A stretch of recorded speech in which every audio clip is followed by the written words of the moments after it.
I'm alive. I'm alive. I'm alive. Alive. I'm alive. Hello, friends. To coin my friend Darren's term. Hello, friends.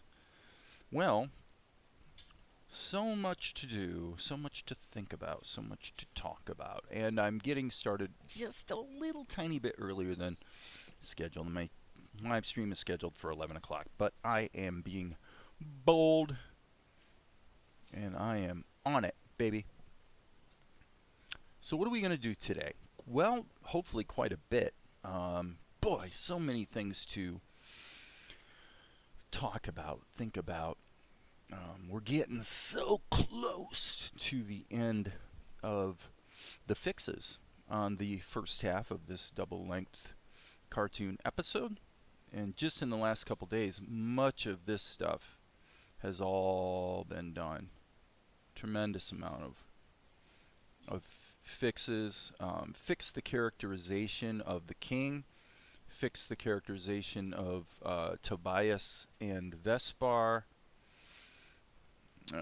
All of these shots with Golik were redone. Again, characterization, basically just getting the quality up and making sure he's on character. You can see how crisp and clean he is compared to some of the earlier work I had done, and I'm feeling pretty good about that. Pretty good. And so this morning was an interesting morning. I actually had some technical ideas in my head, and I got up and around 4 o'clock, as I do surprisingly often, and did some work on my laptop, and finally got my cheapo beater laptop that I use for writing. Got the got a few things with Linux Mint dialed in on the laptop, including I've been running it off a thumb drive, and so finally got it booting off the internal hard drive correctly. Got Reaper dialed in so that I can do some of the composing for the show without necessarily being chained to the desktop computer, so that's always nice. And actually Tahoma and Krita seem to be working quite well on the laptop as well, including the latest features in Tahoma that allow me to and allow you to cut and paste from Krita into Tahoma. So all the work that I've done the last couple days, and by the way, I've got a little bit of a sniffle. Pretty sure I don't have COVID-19. I feel fine. A little bit of a sniffle. Little sniffle. We'll see. Fortunately, you're completely safe listening or watching me. So that's a good thing. So this is a bit of a lengthy bit here at the beginning, or at the, yeah, I always say beginning when I mean end. It's toward the end of the first half. So we've got a few more shots yet to do.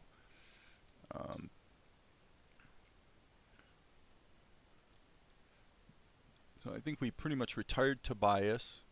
He exits the scene. And then it goes to Vespar. And this is kind of an interesting sequence because it's an awkward moment. Well, you're nearly a man, aren't you? I'm not sure if that's his voice, but it's going to be something of that nature. I guess so. And this is where the king and Golik let him know that they've been kind of thinking about, it might be time for him to find a wife. Now, the old characterization of Vespar was this, which is pretty awful. You know, under the right circumstances, it's not horrible, but it's not really the look I'm going for. This is way closer to what I want for the show, you know. So that shot needs to be redone. That's the classic Hitchcock move where the camera moves in but lengthens the lens at the same time, so the character actually doesn't change size much in the frame. But so it's kind of like going from a really long lens. You've got a really long lens, and you've got a tripod, preferably on wheels, and you wheel in closer to your actor, and while you're wheeling in, you also zoom the camera out, and the effect is this effect that you've seen a bazillion times in different shows. But that was originally It was Alfred Hitchcock who came up with that. So let me see here. We're going to have to do a little bit of... See, one thing I did was the old characterization on Vespigi, the king. So it's Vespigi and Vespar is his son. Fortunately, once we get past the first episode, we don't see Vespigi that much. It's really going to be Vespar who is out and about roaming the countryside chasing after our heroes. So anyway, the characterization here was not really horrible.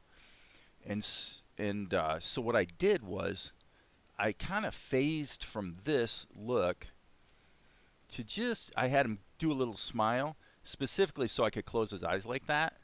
And that kind of makes this shot work. It still needs some color correction, and he's a little bit fat. He needs to be thinned out a little bit. But this shot, if you look really close, you can see that I actually, it's actually cropped because I just took the whole shot and squeezed it, which did present a little bit of a challenge, but I guess not much because then I just cropped in and it looks fine. So that's where we're at. I also have two things about this show that I'm really thinking about this morning. Now that it's 11 o'clock, I guess I can say this. I'm pondering a change in the title, actually. And there's a whole... I guess I probably won't get into the details of what I'm thinking. I want to ponder it for a day or two. But I do like the... I've got a concept for the introductory segment that I want to get animating soon. So I want to get this front half done so I can animate this. But this is my concept is, let me see, let me mark my spot here so I can come back to it efficiently. So this, you know, Asher and Melchizedek, really Melchizedek's the main character, right? And Asher is like this wise man, holy man, whatever you want to call him, who has raised Melchizedek from a very young age. And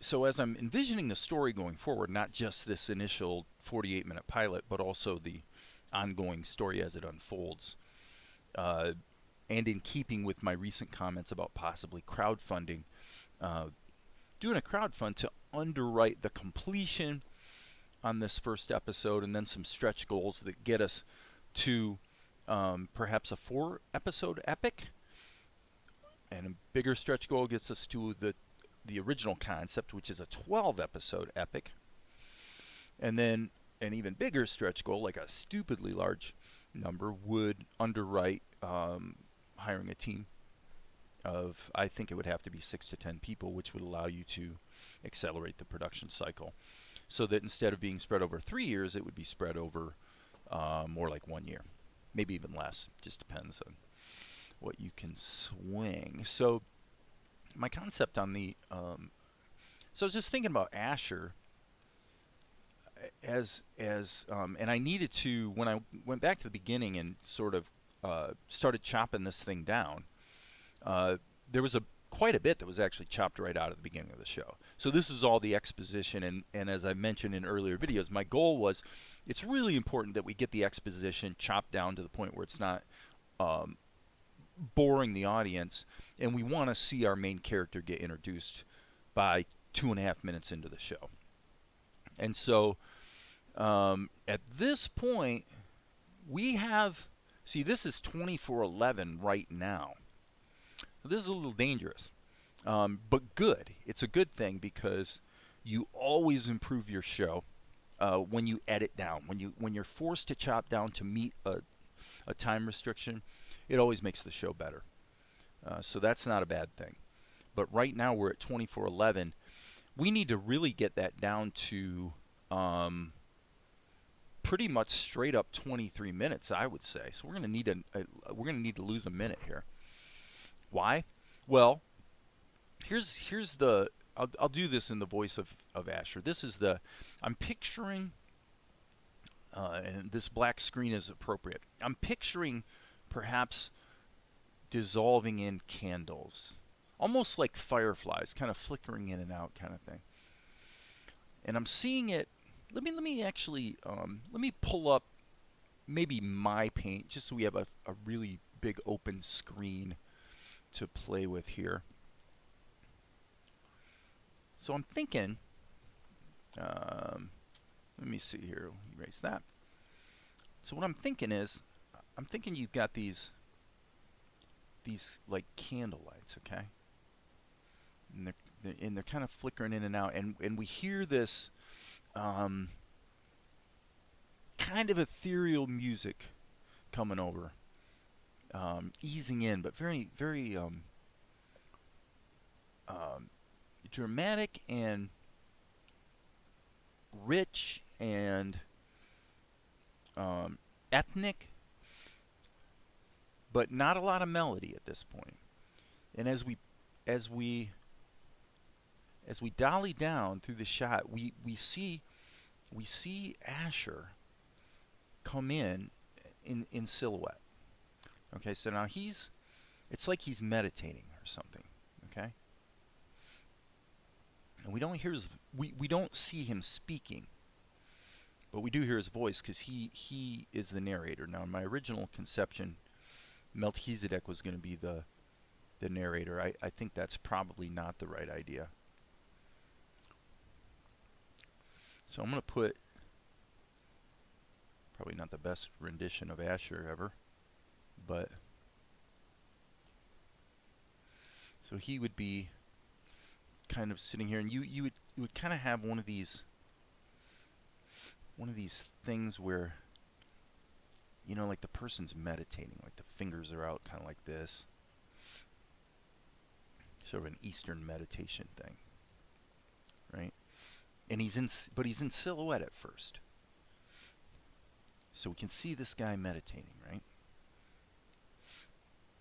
This is what I'm thinking. So we actually have this, we're black, and we start to hear this ethereal music kind of fade in. And as these lights flicker around him, he slowly comes in, and this is what we hear. My name is Asher. They call me a wise or holy man. I don't know about all that. The wisest thing I ever did was take in and raise an orphan boy, who turned out to be far more important than I could ever have guessed. His name was Melchizedek. Okay, so that's what the voiceover would be. So I don't know how long that took, but I'm guessing with a little bit of breathing room on the introductory segment, you're probably around 30 seconds. And then what happens is, if you've ever seen the introduction to Merlin, the British show, it's kind of a bit of a ripoff of that concept, I would say, in that we're using a narration to basically plug the name of the kid who's actually the hero of the show. And then maybe as he comes into view and the lights sort of come up, maybe his expression, we pull in a little bit,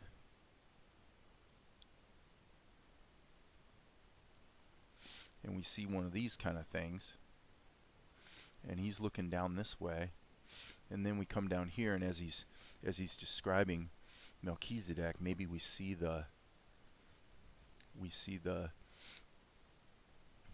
toddler Melchizedek, still with his headband, you know,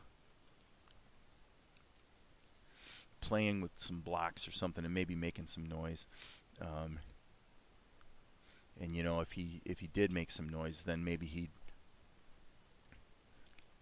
kind of go like this, and you know, one of those kind of things, and then he sort of turns and, you know, looks guilty kind of thing, right? Something like that. And then he would soften, you know, something of that nature that just gets you through that first 30 seconds, and then the music swells up. The music swells up, and then we transition into 30 seconds of a theme song, and then we're going to basically, have little clips like, little moments that we'll take from these first 2 episodes where we're just actually, if you scan through it, it's almost like this is what it would be. You're hearing this music, and then you're just seeing these moments of action, and like TNR sticking out her tongue is kind of a good one. Things like that just give it a nice feeling like we're about to watch and enjoy a fun show. This is going to be good. So that would take a minute, and then on the future episodes, that would be condensed down to 30 seconds. So that's the concept that I'm thinking. Again, sorry if I'm sniffling a little bit. I think that would be a really, hey, Music Max, that would be a very cool introduction. I think it would kick the show off quite nicely. And we've got some really good stuff in the back half of the show that's a little more action oriented. But shots like this would be just great in an introductory segment. Like this shot of Asher just kind of yelling, and then Mel, he kind of blah blah blah, and then the big, kind of the guilty grin kind of situation. So there's all kinds of nice little, what I call trailer moments. You always want to write those. Honestly, if you're writing a script, a screenplay, you really want to think in terms of making sure that you're inserting trailer moments into your screenplay. And frankly, if you're particularly disciplined about it, you really want to find trailer moments in every scene, actually, if you can. So anyway, that's just kind of what I'm thinking. Now I've got another idea about the title that creates an acrostic, or a what's the other word for an acrostic? It'd be a 4-letter word where each letter, it's a word that everyone recognizes and makes perfect sense, but each letter stands for something that and each of those letters can symbolize the flavor of each of the 4 acts of the epic story. So that would be kind of similar to Avatar. You got your earth, air, water, fire kind of thing. It isn't that, and it isn't a Hindu thing, but it's kind of along those sorts of lines. So yeah, just thinking about it. Think. All right, so let's get back to these guys. I'm definitely starting to get pretty... Hey, Noel. I'm definitely getting pretty enthused about where this show's going.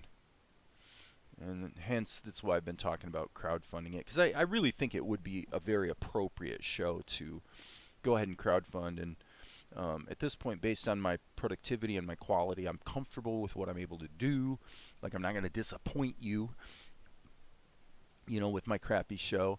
And I know how to write a screenplay. I mean, I've written a lot of movies, and I'm very confident in the story and the characters. But I've had to spend the last a year really dialing in the animation workflow and making sure I can deliver on that side of the equation. So coming back here, what we're basically going to do is we're going to replace Golek. We're going to pull in this Golek from the other shots, so you can see how much his characterization changed.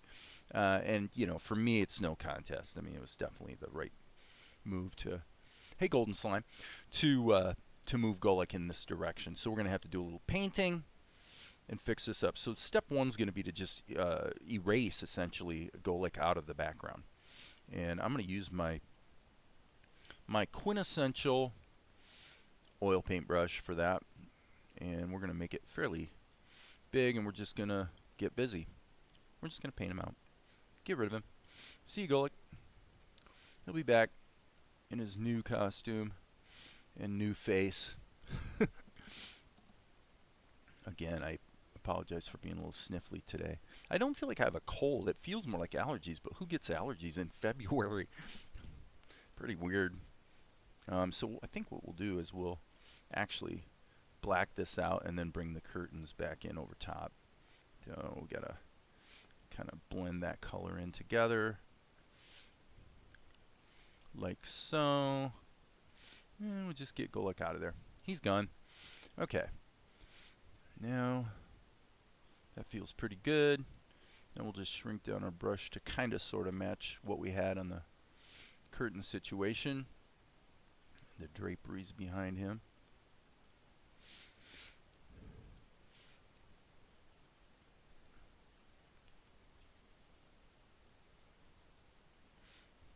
One thing about this oil paint brush is it's pretty strong on the blending side.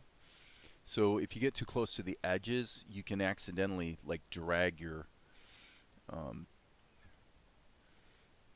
art away from the edge, so you wind up creating well, what I mean is something like this. Let me see. Let's see if I can. Oh, I see. I painted over that. I can't show you what I mean. Here we go. So up here, if you go in the wrong direction, like from outside, it'll actually drag some alpha, some transparency into the edges. So you do need to be a little careful with this brush. But hey, basically, I think we're pretty much done with that. That was easy, wasn't it? And since we're here, we might as well just finish filling in the outside edges that were the result of me having to crop in a bit. Not crop, actually what I did was squeezed it.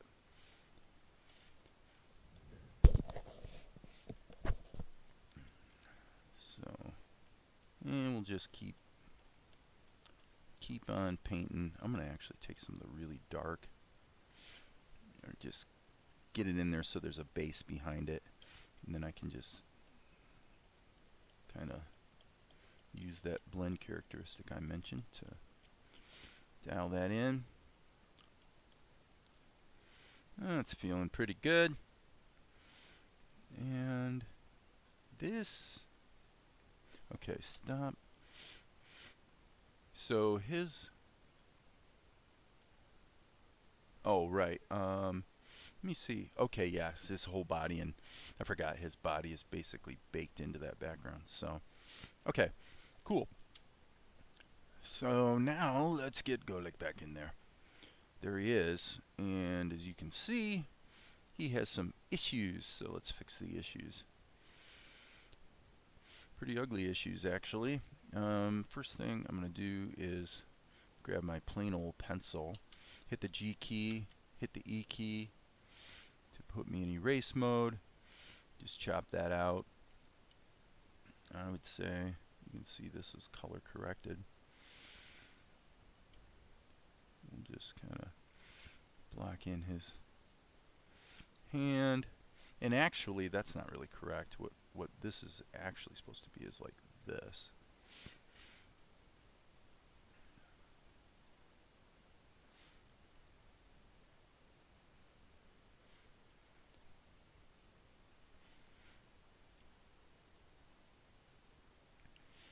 And why don't we kind of put that in there to indicate his arm, and then we'll go just chisel back out of it. Not amazingly perfect, but not bad. Yeah, that'll work. And give him a little detail. And I might have to curtail my live stream today because I'm like sniffing kind of a lot. Like I said, I feel fine, but I'm definitely sniffly. And I don't like sniffling in people's ear. Okay, let's get rid of Golek for half a sec here and look at maybe making a little correction right there. And methinks, why don't we go ahead and lock alpha on Golek and just put a shadow situation like this, so he's sort of picking up a shadow off the throne. I don't really love that. Let me do that again. I'm actually going to run that right up tight to there, and then add another level like that. Yeah, the problem is that makes us lose his arm completely. So one more time. Excuse me. Let's go like this, and this time we'll leave a rim light on him. There we go. Alright. Save that.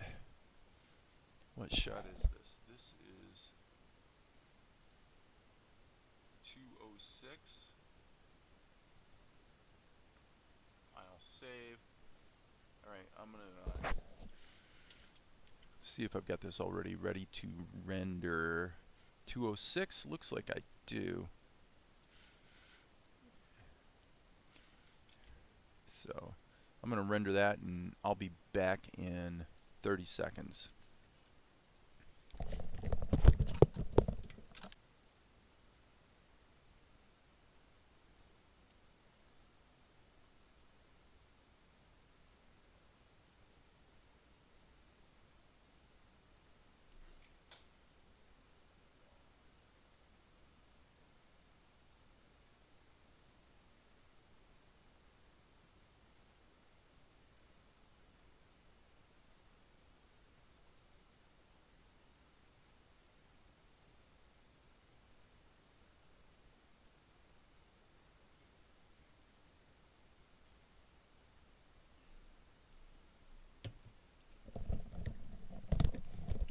Okie dokie. Thanks, Golden Slime. That's very nice. Well, we've only got a 2-second delay going on. That's cool. Well, you guys just, when I'm ready to crowdfund this thing, which I expect to do in the month of March, I'll let you guys know. Okay, there's definitely some, you can see there's an animation key. So, I see what I did. Let me see.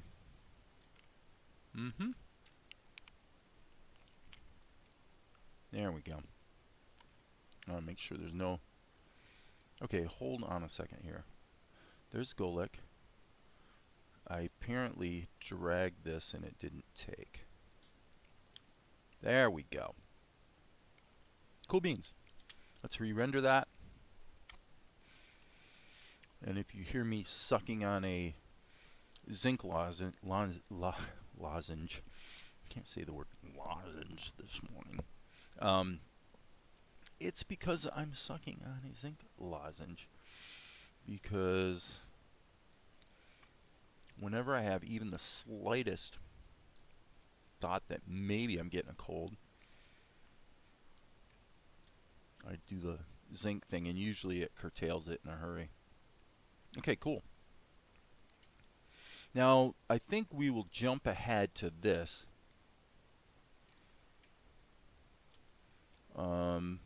Because it's really just an expansion of the same shot. And you know what we can do?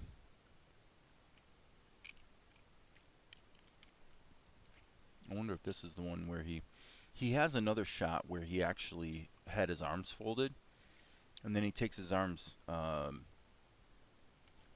down, and we want to do the opposite. We want to actually have him take his arms up when he starts to laugh. So here's what we're going to do. We're going to grab this shot, which is 210. Okay. Okay, this is Vespigi. And we're going to take the dialogue out. What is all this? That's his lip sync. We could probably leave that in there for now.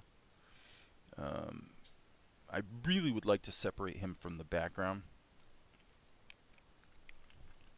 Kind of need to, actually. So let's call this 210, right? File, save as 210.ping.cra, which apparently didn't exist. I think the original shot was done in Blender 2.8 something. Good morning, chicken soup, Dave, and a good Spanish. Well, I actually had some spicy ramen a little while ago. Hippocras, a spice, hot, dry red wine. Clear your sinuses and relax you. I like to relax. So, yeah, I do not get sick very often. The last time I was sick was a year ago. And looking back, it's very possible that we had COVID-19 early because it was a total, dry cough, the whole thing. I mean, so who knows? This doesn't feel like that at all. This doesn't even feel like being sick. It's just a little stuffy. Now that could change in a half an hour. All of a sudden you're starting to feel really, it kind of hits you. So definitely the earlier the better with the zinc, if you have access to it. So did I save? I have not saved this yet. Oh yes, I have. Okay. So this is interesting. Let me check this. When I went back, that was weird. Must be Krita's buffers. Memory buffers were full of old stuff. So what I'm going to do here is I'll show you how we'll fix this. We're going to go back and we're going to find the shot where Golik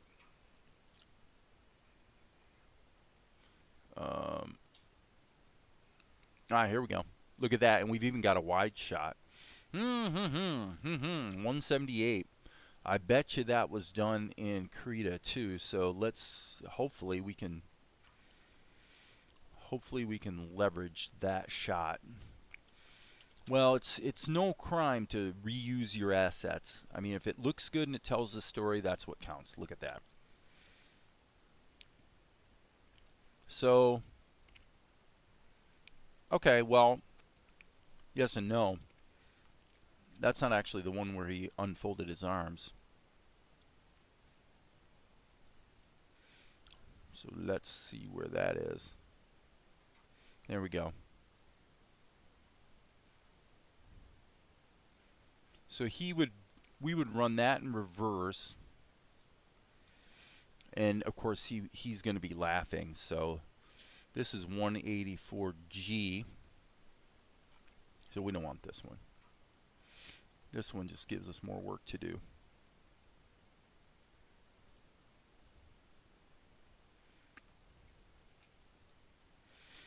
You can see there's a little bit of a change there in the characters, but I kind of morphed through the scene, so I really don't think that's a problem in this case. So what was it? It was 184G. All right, let's pull it up. See what we have. Okay, there's 184G. Okay, the simple solution here, we don't need his mouth. And it looks like his head and body are on two different layers. Okay.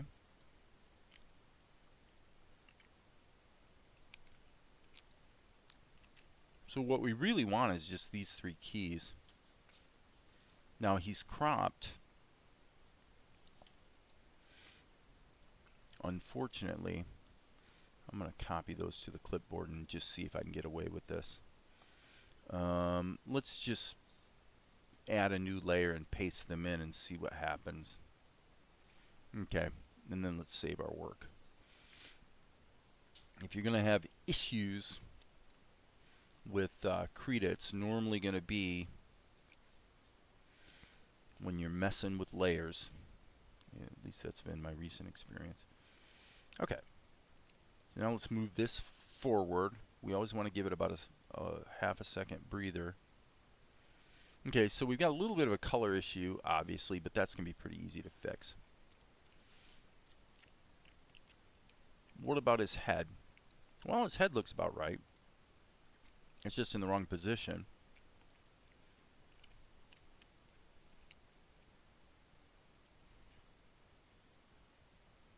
So I say we take this one, we'll copy that to the clipboard, and we'll call this Golek cross arms, Golek head. What we're going to wind up doing is getting rid of Golek, other than probably the extension of his body that we have. So paste it from the clipboard. That'll work. So nice that we can do that. And then we'll come back here, and I want to have him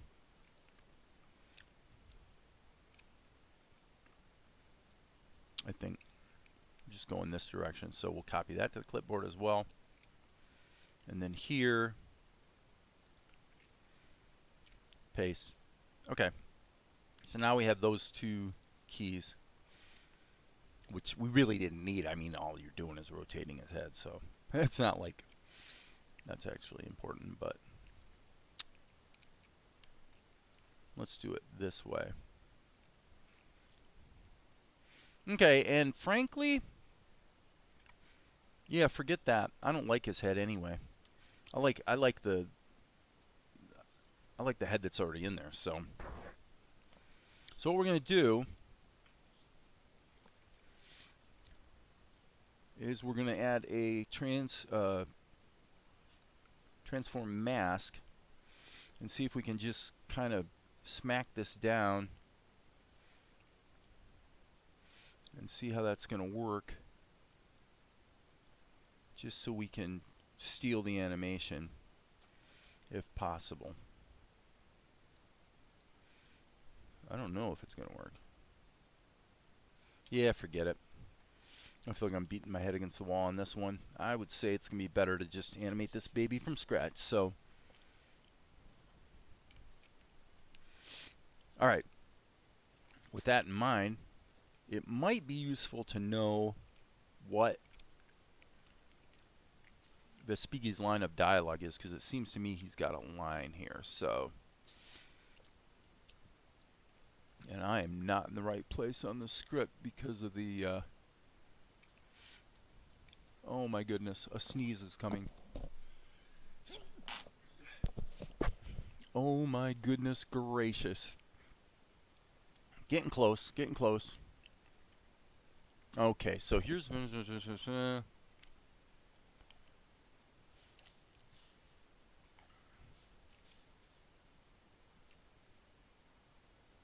okay.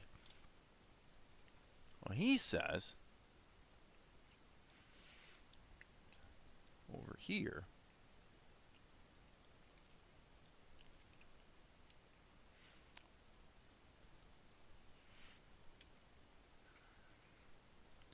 we feel the time may be right for you to take a wife. The time may be right for you to take a wife. What? We're gonna have to redo that shot. He says, "What? Well, Father, I don't even have a girlfriend." And then they laugh, ha ha ha. Ah, Vespar, a prince does not marry for love. He doesn't? Highness, if I may. And on it goes. Okay, so. Ha ha ha.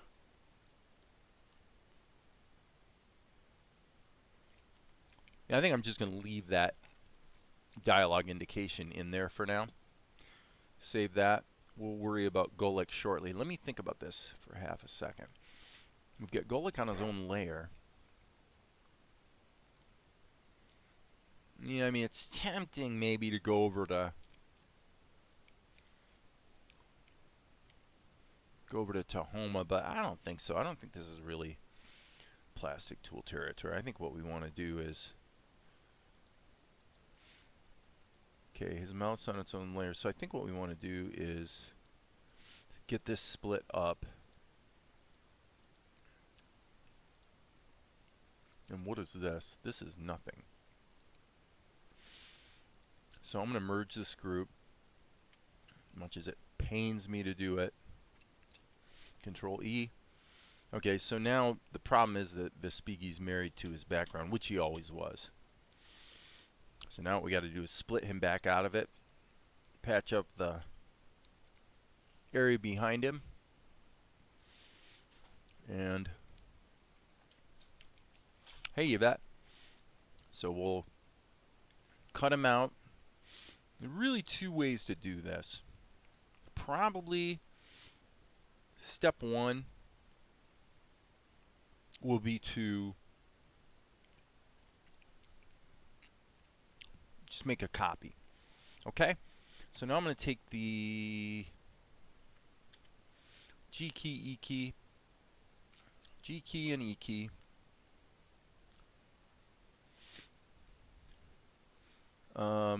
Right, yeah, we're going to do that with 17% opacity. That's real smart there, Dave. Yeah, right. Sorry. Okay. Now we can clean all that out, and then we'll go in and clean it up nicely. So, to separate Vespucci from the background, as you can see, is going to take all of about, geez, not even 5 minutes. No big deal. Boom. Oh, this is a lot of fun. It's quite a lot of fun. Even when it's not fun, it's still fun, actually. You know what I mean? It's still a satisfying journey, even though it's pretty humbling and or challenging at times. But I'm definitely digging it. Alright, we're almost done cutting him out, and then it'll be easy to animate him. We just have to essentially move his head down a little bit and his shoulders up, and you sort of get that laughing kind of motion going on. Okay, 5 key, that's working. File, save. Okay, so now the question is, how much surgery do we really need to do on this? Yeah, the reality is probably not a lot, but a little bit. So what we'll do is, again, hitting the G key, but not in erase mode. Let's just kind of go through and deal with these borders that kind of hem him in to his location.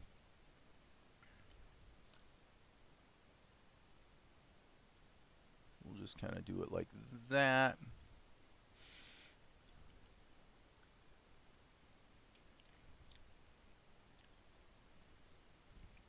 Oh, we're getting away with murder here, aren't we?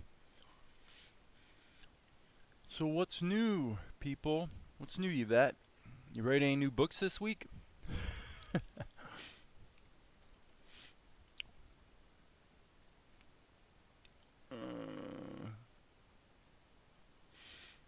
That's feeling pretty good right there. That's feeling pretty good right there. Yes, ma'am. Yes, ma'am. Okay. This over here is going to be a little more challenging, actually. Just because, as you can see, we got this blending of colors, but that's not going to be too tough. We'll just block it in and then tighten it up. Sorry again for the sniffles, folks. I am a sniffly boy today. Sniffly boy. Okay, and I'm not going to worry about the other side of the throne. My assumption is that his body will block it, so we don't have to worry about it. We just need to bite down into him a little bit like this, so that when he moves a little bit, we don't see bad background being revealed behind him. So we'll just go like that. And now, grab the paintbrush, B key, and now let's just do some quick oil paint. Now there's what I was talking about earlier. The blending characteristic of this brush makes it very possible to accidentally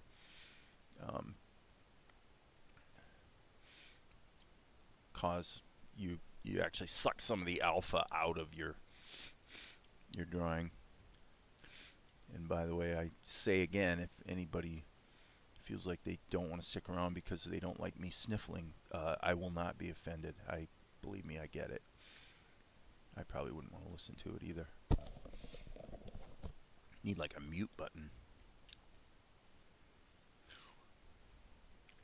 Okay, so the only part that I would say is a little questionable here, that we want to be maybe a little extra careful on, would be something like that.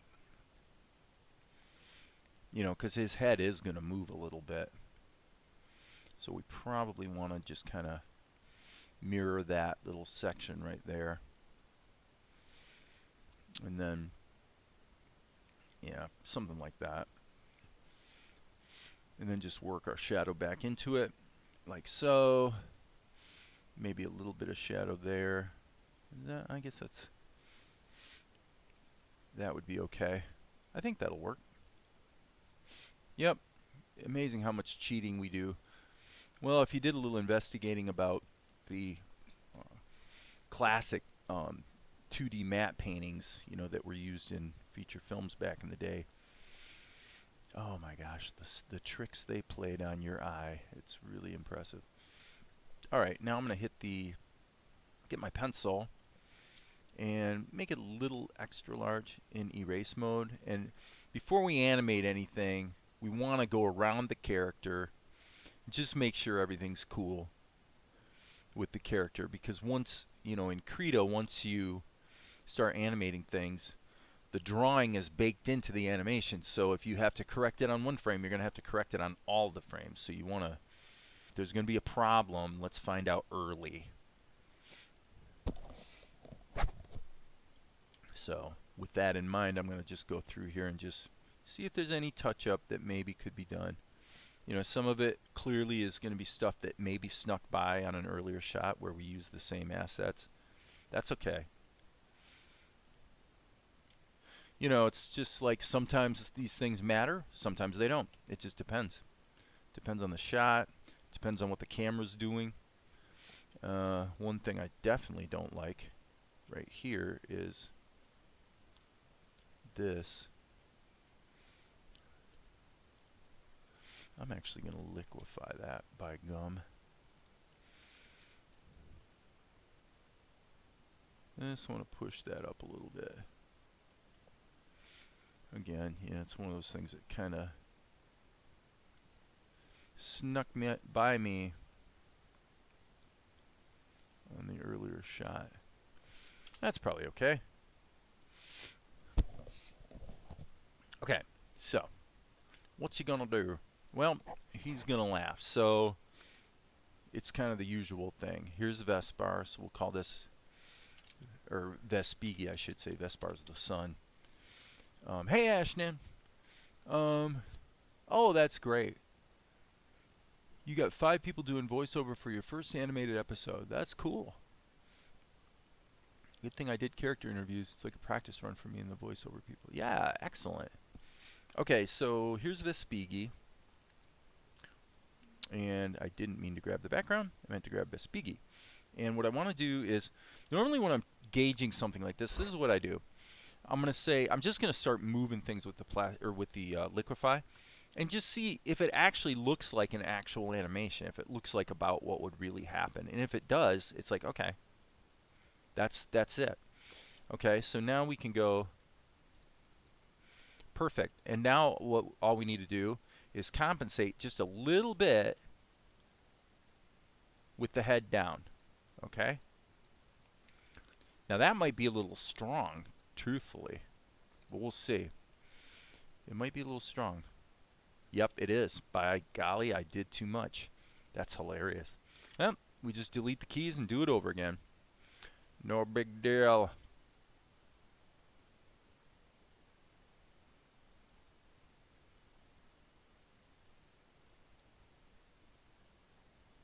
There we go. Yep, that looks great. Boom. And then what I'm going to do is I'm going to actually put a little break in there. Like that. Nope, that didn't work. My bad. We'll move this. We'll give this one frame and see if that kind of works. It does. It's free. Yeah, it'll be fun to see that when you get it done, Yvette. That's cool. We got a nice little community here on YouTube.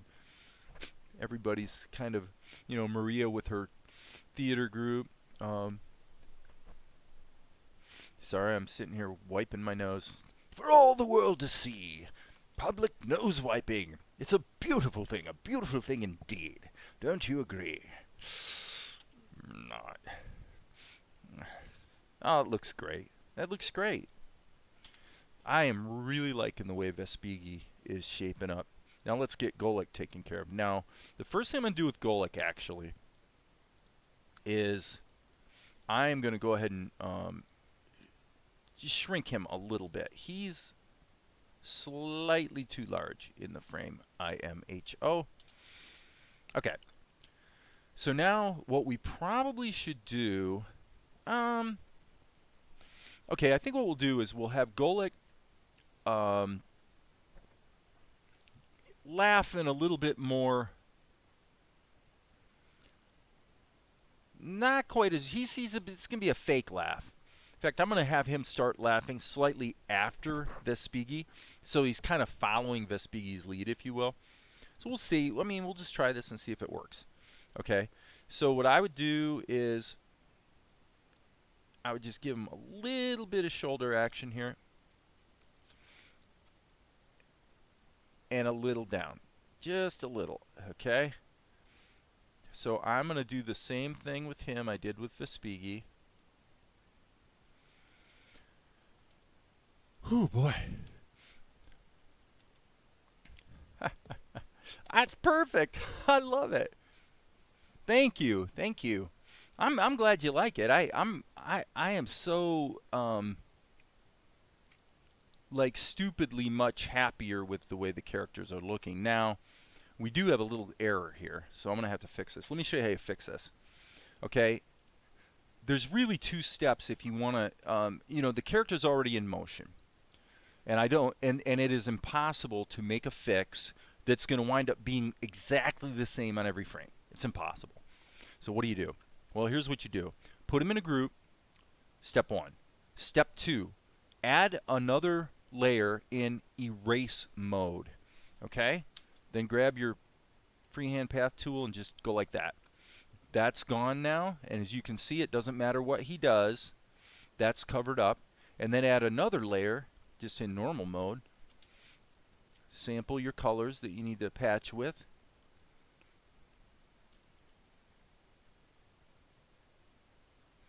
And fix it. There it is.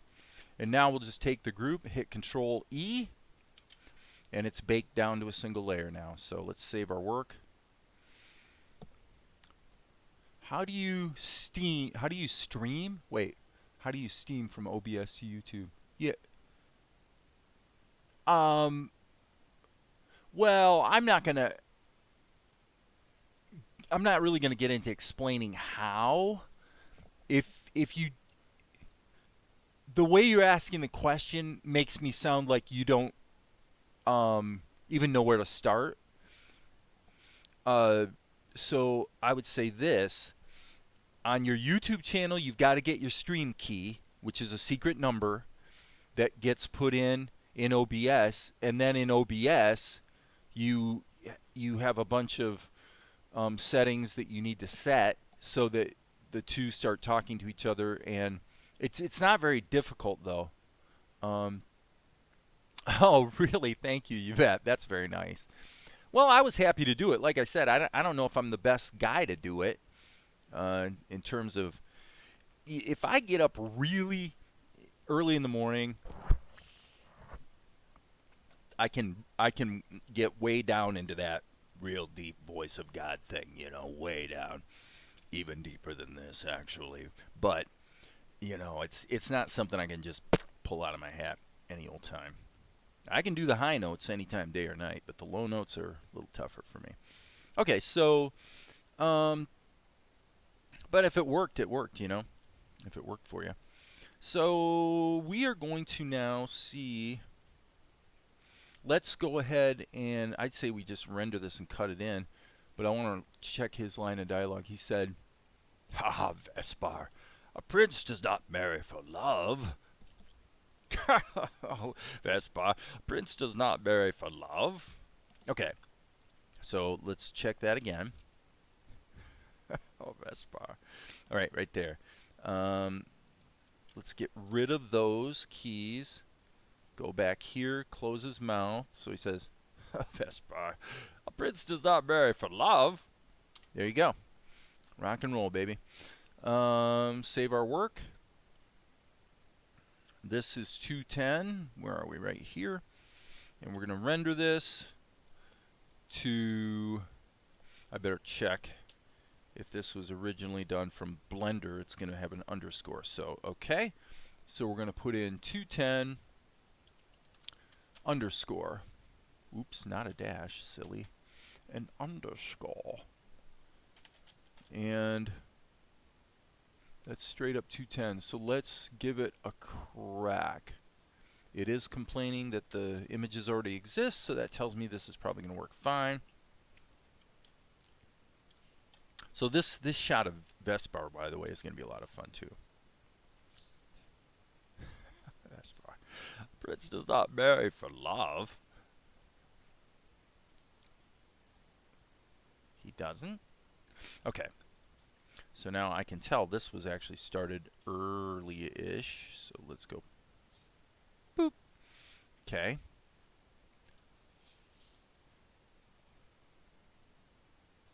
Boom. Right there.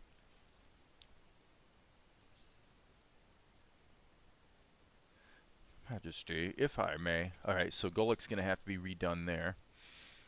Probably bring in a new drawing of him there. We've run the gamut, I would say, with this particular pose. Oh, it's been quite a win. Quite useful throughout this whole segment, but okay. That's it for that shot. Then we cut to close-ups of Golik doing his thing, saying his thing. Obviously on this shot the background is wrong for Vespar, so we're going to have to fix that. But we're getting close. We're getting close to where we're transitioning back to Melchizedek doing his thing, so that'll be fun. Alright, so what are we going to do with Vespar is the question. Let's get rid of 210. Let's get rid of... Wait a minute. Did I don't think I wanted to save that one. Okay, so this is going to be Vespar, and he's going to have a serious reaction, and I think we do want to put in the...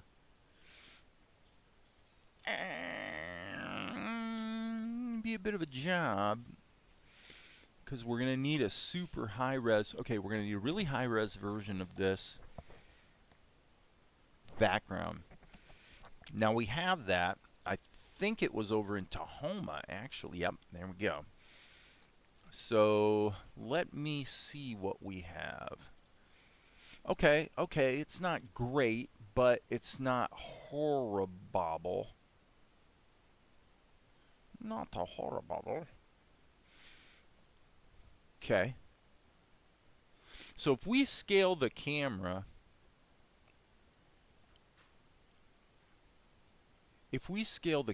but we parent Vespar to the camera, then what'll happen is the background will zoom and he'll appear to stay the same size, which is exactly the effect we want. So as far as the technical problem, that's all there is to it. Alright, so where was he, what was his body language? Yeah, he was, okay, he cocked his head that way, so we are in the right spot in terms of our starting point. I think. Let me double check that. Okay.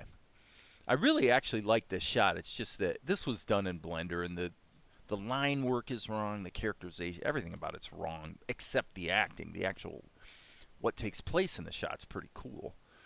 So, yeah, it is what it is. Looking up at the chat, seeing what's going. Whoa, bunch of new chat here. Did you model and rig and animate your own characters in Blender? Yeah. I was ready to give up, and then you sent that file without me asking. That was just kind as your kindness. Oh, geez, Yvette, come on. I was happy to do it. Make Human is pretty good for, yeah. In those yes, those characters look like Make Human characters. Actually, I've tried using Make Human as a just as a way to, you know, knock out a quick and dirty model so you can like spin it around different directions as a drawing reference, you know. I actually have these as well that I probably should switch to this. But these were, I actually did these in just modeling clay. So there's Golek.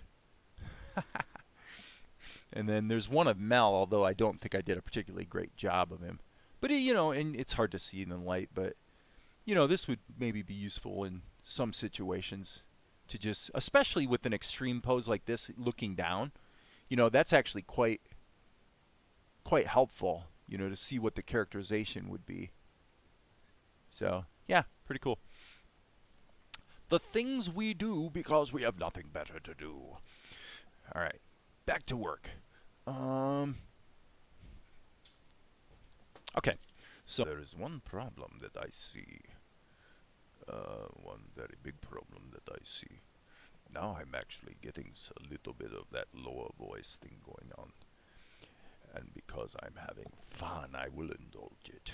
Yes, I will indulge it. This is what I will do. I actually did a character in a... I've only done one play in my adult life. One stage play. And that was The Miracle Worker, you know, which is about the... Anne, I can't remember her last name, but Helen Keller's teacher. And my character had a voice very much like this. It was almost like a Ricardo Montalban kind of thing. And I thoroughly enjoyed playing the character. And it was quite fun. I enjoyed it. It was good. But yeah, that's pretty much the guy I played in the play. Okay, so there's Vespy. Okay, or Vespar.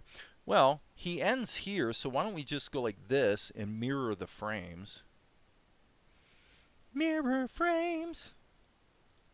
And that way, and then we'll get rid of the mouth action. Actually, you know what would be good?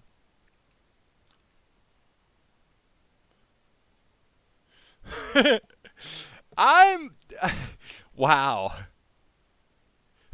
I may leave it like this. This is pretty good, actually. So he goes, all right, so what we would want to do is have a little bit of a breather here. So let's insert a hold frame. Multiple hold frames. We'll insert just 4.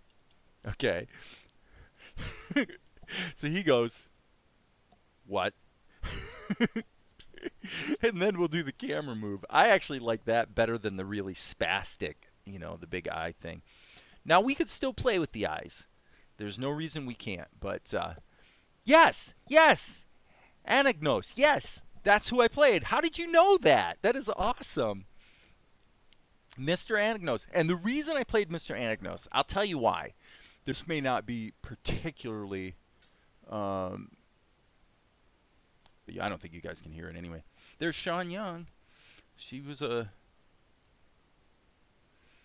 my Hollywood actor, but this woman here, this woman,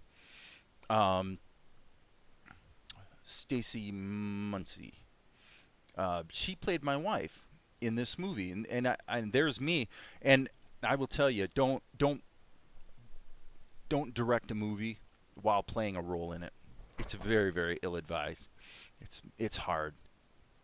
So, but it was a lot of fun. I mean, this scene I did here with the girl who played my daughter was hilarious. But anyway, so Stacy's putting on this play, and you know, I had put her in a movie which she had never done before, and she did a great job, by the way. She's quite a good actress. And so she's just like, hey, listen, you know, can you want to play Agnos? And do you want to be in a play? You know, it's like she's going to give me a role sight unseen. You'd never know it here, but I'm actually a pretty decent actor. And so I'm like, well, you know, I don't mind as long as it's a small part that I can like zip in, do my thing, and zip out. Well, the part of, I think it's Anagnos, I think is how you say it. The part of Anagnos, he has a role at the first, maybe 5 minutes of the play, and then his role is complete. He ushers the children away, out of the room and off the stage, and that's it for Anagnos. And so I was like, okay, I can do like this 5-minute scene, because I just really wasn't into doing a play, but I wanted to help her out, you know what I mean? So she just like gave me the role of Anagnos, and it was fun.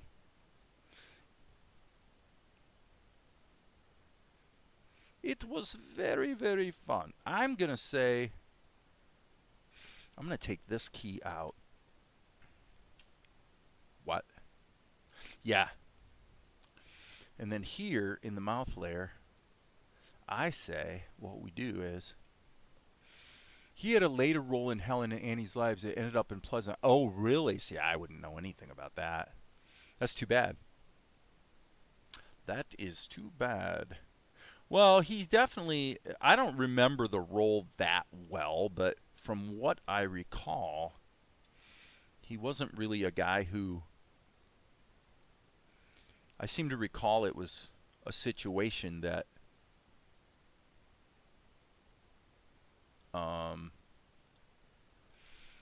I recall it being negative for the guy for some reason. I don't remember what the reason was. This is about, gosh, 3 years ago, I think I did this. And again, it was the only stage play I've ever done. I'm glad I did it, you know.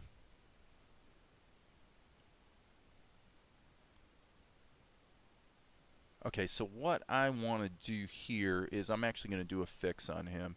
So I'm just going to put him in a group and add a layer. And so then what I want to do here is I want to insert a key. That way the first key will be blank and there won't be any paint on the earlier frames when he's in a different position, right?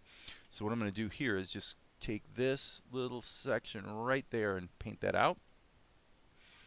And then hit Control E on the group, merge the group, and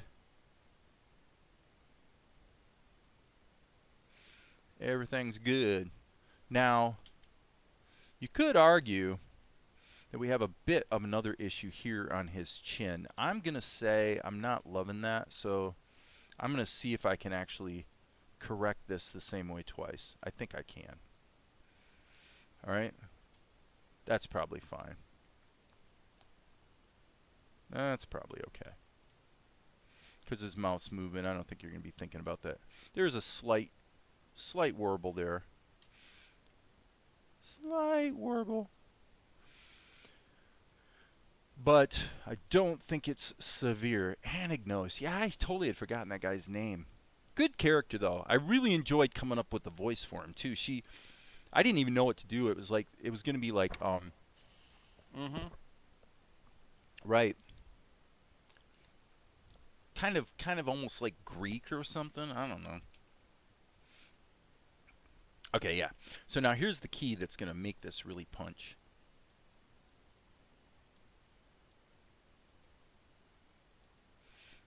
Let me see. Might have a little problem here. Let me check this. Yep. We're going to have to go like this.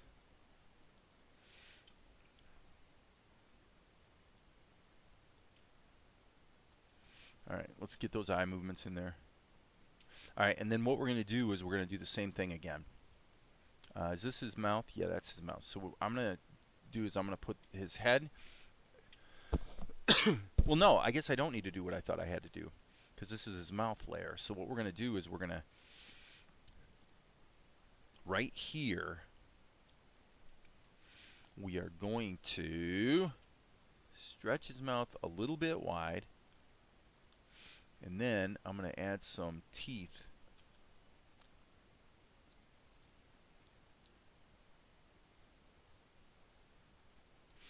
Anagnos. Good old Mr. Anagnos.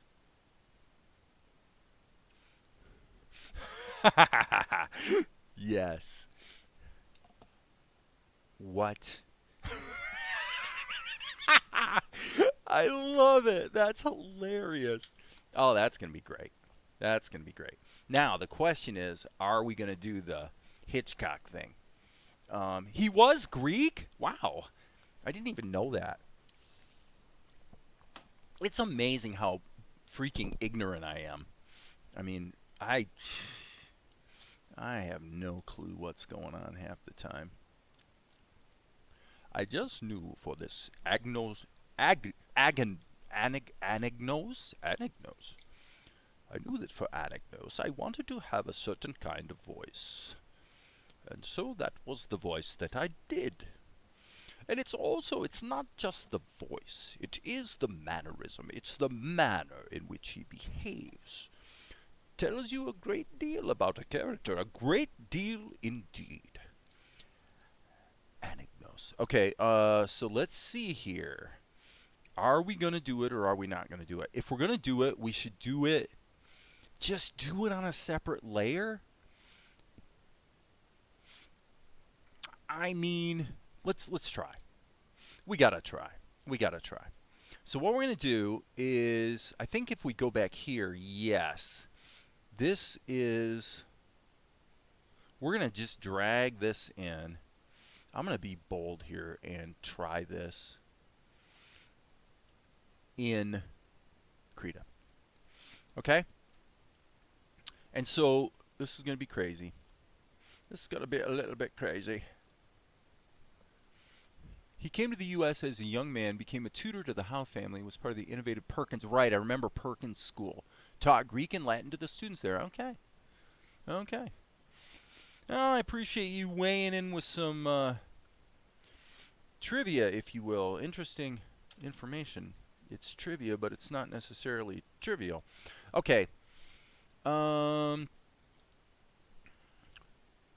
what I'm going to do is I'm going to actually just try this in reverse. We're going to move a little bit, holding down Shift and Control, and I'm just going to do this a bunch of times. So you actually have to start moving a little bit and then hit Shift and Control. So in Krita, it's difficult to do, but you can do it. And if you're willing to suffer a little bit, see how I'm doing just these little tiny moves? You can say, that's terrible. It'll be so much quicker in OpenToonz or Tahoma. And you're right. It would be way, way, way faster. But at the same time, you'd also have to figure out a way to get your animated character into Tahoma or get your stuff rendered back out of Tahoma and back to Krita. And the reality is, by the time you're done talking about it, you pretty much could have done it the hard way in Krita. So that's what I'm going to do. And I'm making really small moves so that I have the option to take some keys out if I want to. So, no big deal. This is just going to require couple minutes of effort, and it just goes to prove that indeed, if you really want to do parallax or camera move or something like that in Krita, you can.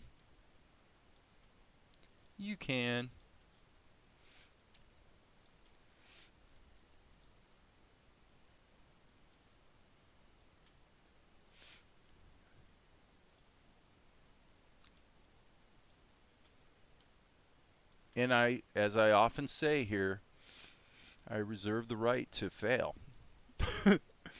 I reserve the right to have this turn out to look completely stupid. Now what I'm going to do is I'm actually going to start doing a little bit of a shift.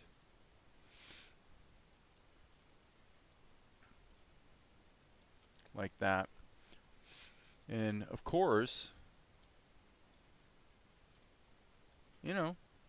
You don't know if it's going to work, but we'll find out together, won't we? We will find out together.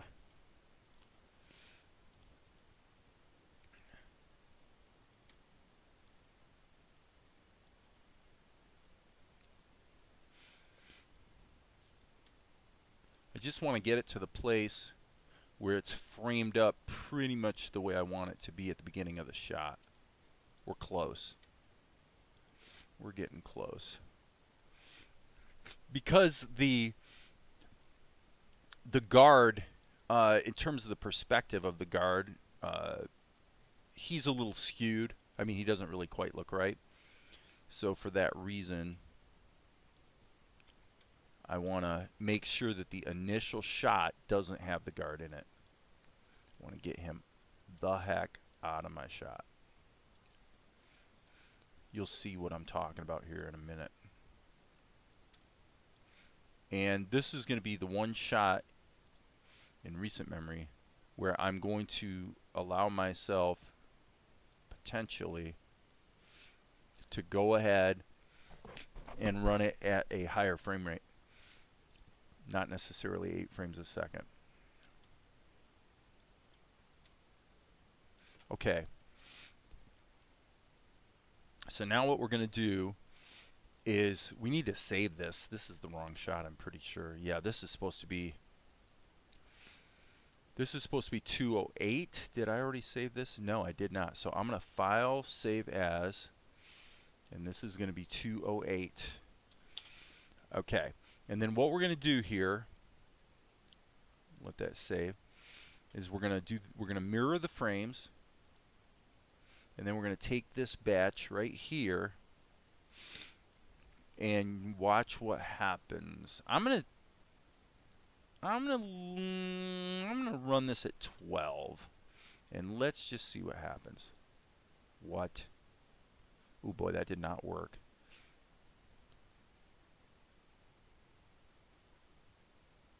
Okay. Well, that's all right. Stop moving, please. Hello. Okay, that's all right. What we're going to do is we're going to fix it from here. So we'll kill that. Let's just do it again, folks. Mirror the frames, because now now I kind of sort of know what to do. Yep. So we're just going to keep blowing this up.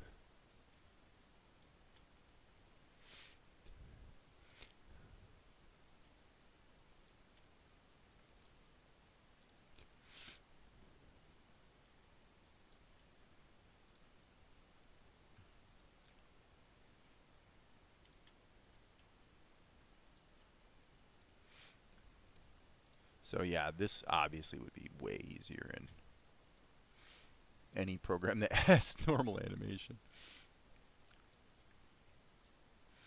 But what we're going to do also is we're going to cheat a little bit on our focal blur. Okay, we're getting close to where I think this is going to work. I got to get that guard's face has to get out of the picture. Otherwise, I don't mind that his hand's in the shot, really, because it was obvious in the earlier shots that Vespar is a bit smaller than this guy anyway. And the other thing is, you know, like I said, I reserve the right to fail. What I might wind up doing, because it looks to me like no matter how hard I try, he's still going to have his hand in the shot. So we're going to try this 2 different ways, probably. All right, so step 1 is going to be, let's just go ahead and mirror the frames. And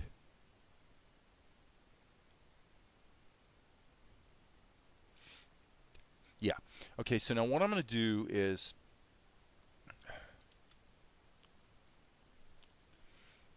all right, I got to stop and Let's go back here and hit the B key. Okay. So what I'm going to do, we'll see if it works, but I think what I'll do is I'm going to hit lens blur. Let's see what happens if we go 50. Okay, that's pretty radical. Okay. So now the question is 50 equivalent to 5 done 10 times? Not really. So I would say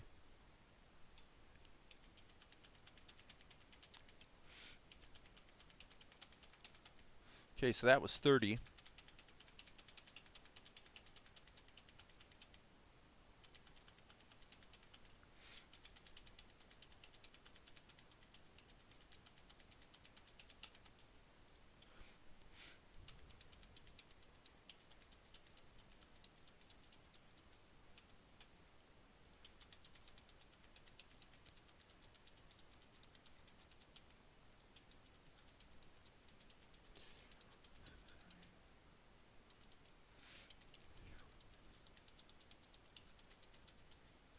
One, two, three, four, five, six, seven, eight. 1, 2, 3, 4, 5, 6, 7.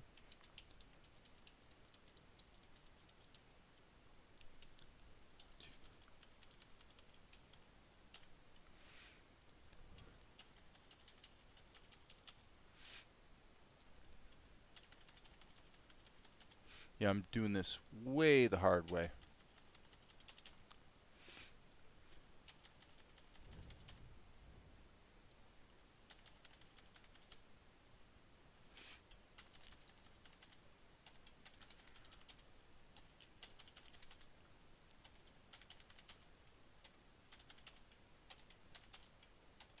Okay, that's completely the crude, nasty way to do it.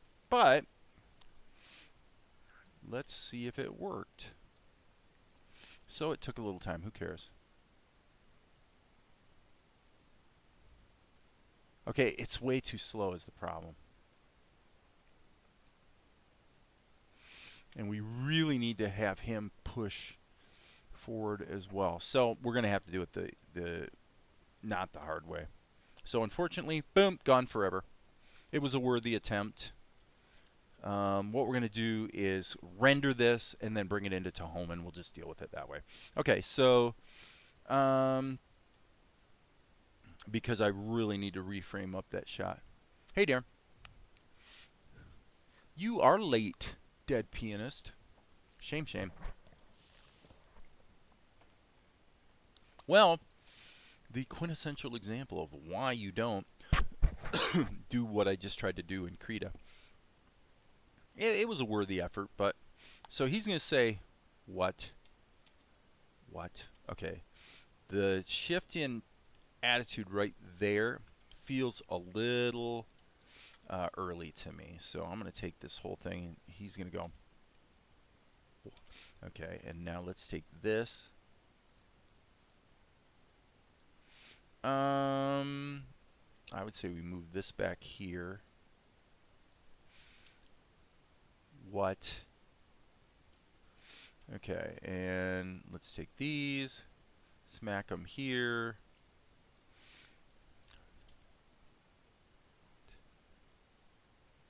All right, and since we're going to do this and render it out anyway, we'll do the Hitchcock thing afterwards. Okay, so here's what we'll do is number one, let's exaggerate the mouth. A key.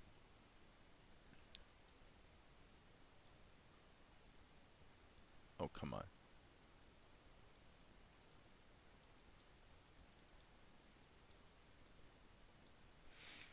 All right.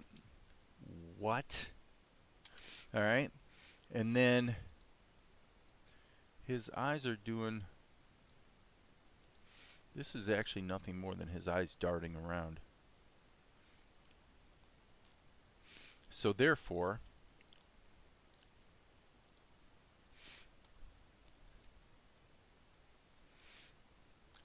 what we'll do is we'll go, yeah, let's change his attitude here a little bit. Boom. Better save our work. Save early, save often. All right.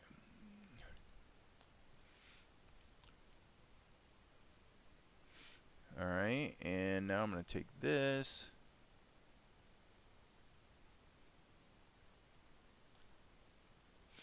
Since I'm doing it on a different cell, if it doesn't go great, pretty easy to amend.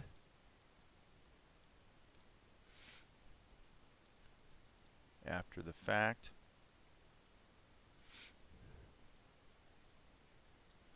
Cool. All right, so now the first thing let's do before we get to the other brow and or eye is let's go ahead and clean up our mess. Patch it up.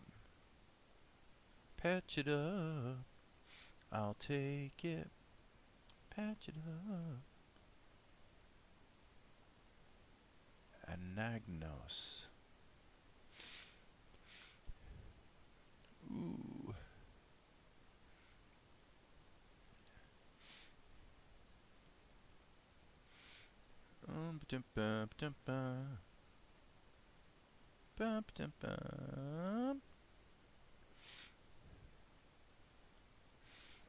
That'll work.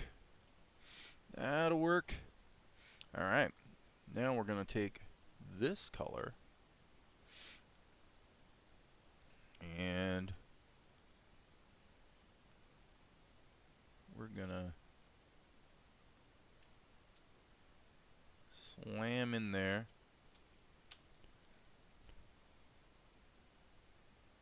some eyebrow action. Come on. Alright. Krita's acting a little bit silly.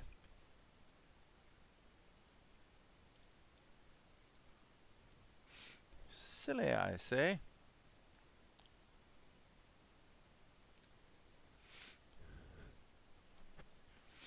Alright, I like this, but I think, yeah, of course that's going to be... we'll just see if that works from an acting standpoint. If it doesn't, we'll have to make a patch. What? Okay, that came down way too soon. What? And I still think it's way too soon. Way, way, way too freaking soon. What?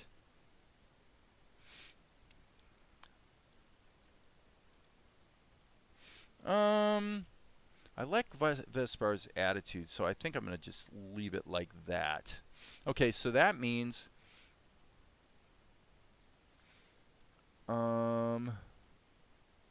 maybe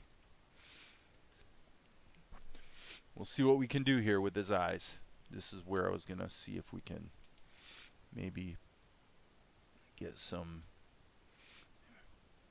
silliness going on. And what we'll do is we'll use liquefy in grow mode.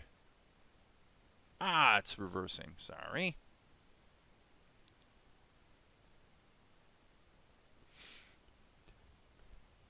Actually, let's do it here. Alright, we'll just run with that. We're running at 12 frames a second, which we almost never do, but... And actually, for this shot, now that we're doing it this way, that's probably why it was seeming to go too fast. What? Okay. So now these should be back here. That should be back there. Probably that should be there. Let's pack it all a little closer together and get it back to 8 frames a second.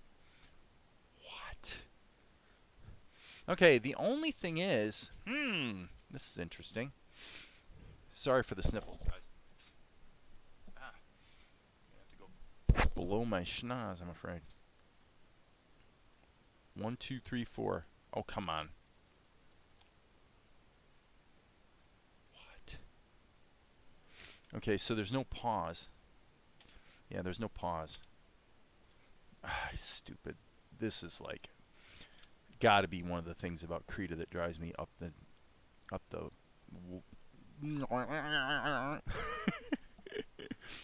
I won't say it. I shan't say it at all. I will keep my criticisms to myself. What? There, that worked. Now let's run it at 8 frames a second and see what happens. What? Okay, maybe not. And again, Krita's acting about as stupid can be. Okay, I'll explain this for those of you who don't know. This is the stupidest thing, like, in the history of stupid. This is as far as stupid goes. This is as dumb as you can get. Is the idea that these, if you change your frame rate, what happens is this little box holds the focus until you click and start drawing or something, which you might not want to do because you don't want to necessarily create a new keyframe or something. So what you really want to do is just hit escape, which is a programming convention that means that this box would lose the focus. So what happens is I change my frame rate to 8, and then whatever's the next keyboard hotkey shortcut that I press actually gets entered into this box. Why is that the most amazingly stupid thing in the history of stupidity? Because that it shouldn't even be possible to put a letter in this box. It should only be possible to put numbers. Okay, that's my rant. I'm done. Okay, there is an issue right here.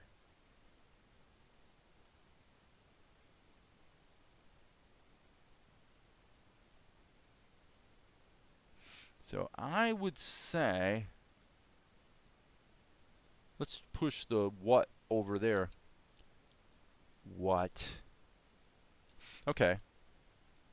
Alright, so now everything here is too abbreviated. So sorry to be cracking on you there, Krita. Okay, that'll work. Okay, so what we're going to do is render it in image sequence, bring it into Tahoma, and then that's what we will animate the Hitchcock move with. Okay, so this is 208, just double checking all my file numbers and everything. Yep, looks like that's correct. So now we're going to go render, and we'll just set this to 208. Boom, boom, 208. 208. I suspect this was rendered out of Blender, so I bet you it's an underscore. Yep, it sure is. So 208 underscore and 40 frames. Gosh, I'm going to give it 52 just to be safe. Okay, and there it goes. Okay, so now what we have is here we've got that this shot's been replaced. Okay, so now what we're going to do is come over here, and I'm not going to use this at all. I'm just going to create a new scene, and we're going to go to 208. And by the way, let's change our preferences here in Tahoma. I've been kind of meaning to get to this. Loading. Always ask before loading or importing. Now that's a little disturbing because I thought that it was set to always load or always import because it's set to always ask. So I'm glad you're here, Darren, because I want to point out I don't think I have ever had this version of Tahoma ask me whether I wanted to load or import, actually. Let me see. We're in version 1.1, and let's just see what happens here. So I'm going to go to scene, what did I say, 208? I think it's this one. Yep, there he is. Okay, so now theoretically Tahoma should ask me, so hopefully it will. And it did, good. So what I want to do is, I really don't want to import them, but I probably should. Actually, there's a better idea. There's a better idea. What we'll do is create a new folder here and call this Vespar. And now,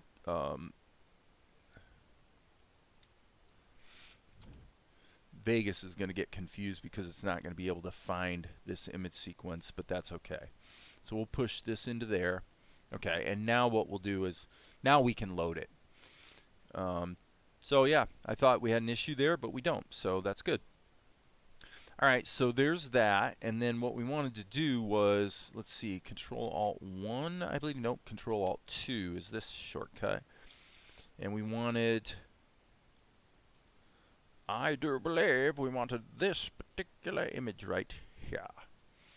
Okay, so let's go to Tahoma, pop that baby in there. Now that loaded automatically because it's in the extras folder already. And so this should be behind, and then what we're going to do is we are going to actually just hit the animate, scale. This will, okay, I guess that's not what I meant to do. I'm sorry. Delete that. I was going to just scale the image. It's silly to do it any other way. So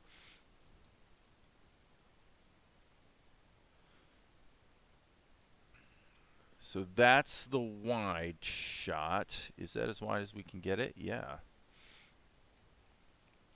Okay, fine. So then here will be the tight shot. We want to crop that to the camera so we can go like this, and then what we're going to do is we're also going to move it over like so.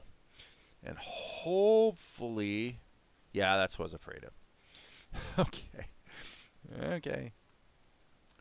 Hopefully this will actually be an okay effect. Yeah, that worked. Alright, so, alright, cool. So now what we're going to do is we're going to move our Hitchcock starting point down here so that it all happens kind of quickly. What? Yeah, this is really underwhelming.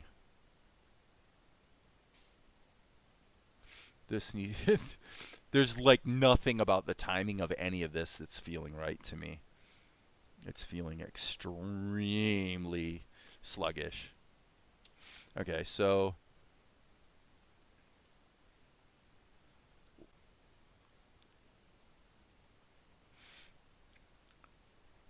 and then these probably from here to here we could cut out. Alright.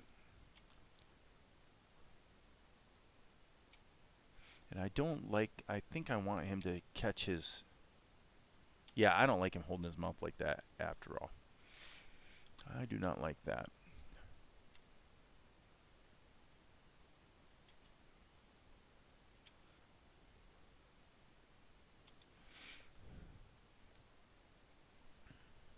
This is weird.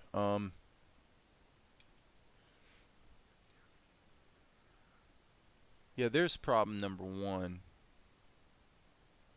This was, I have to say, this was better when it was subtler.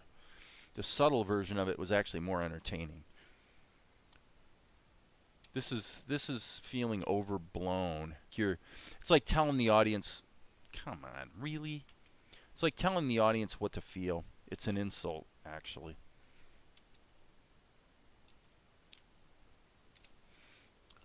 I don't know. You guys are feeling that, but okay. And then this, yeah, this needs to be snappier. So yep. So we'll just take these, pack them close together, see how that feels.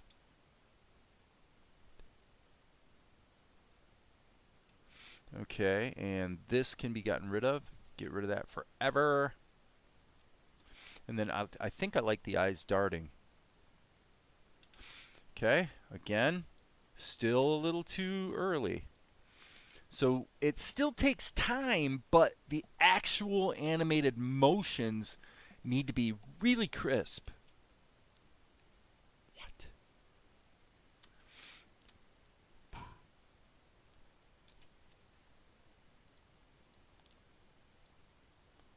Okay. So I'm going to check one thing here. Yeah, this is what I don't like. So he's got this expression here.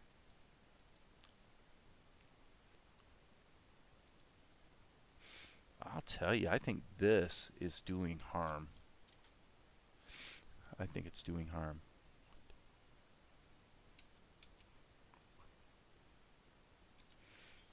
Okay, and this could be brought back here.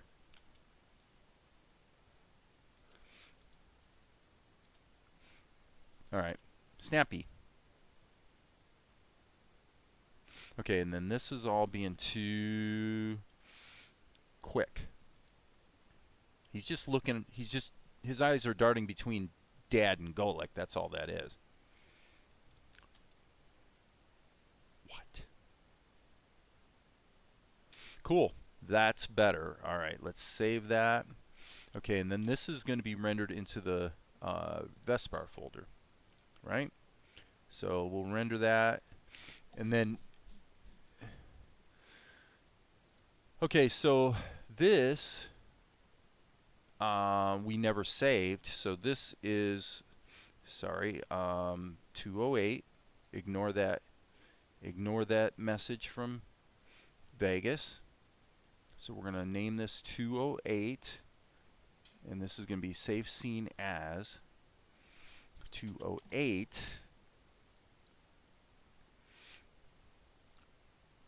Okay, we didn't do save all because I don't want Tahoma to resave this image sequence. In fact, the whole reason I'm doing this is so I can reload the scene and have the image sequence of his acting update automatically. What? Okay, not bad. We're getting closer. We're getting closer. Not bad. As far as the acting goes, much better. I think maybe when he says,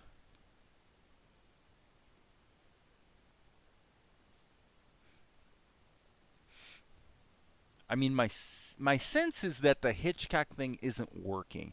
Why it worked before but isn't working now, I'm not sure. What?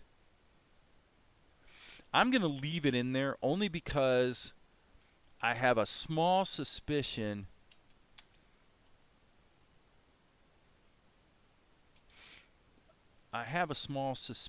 that if we move him, if he comes closer, hey Walter,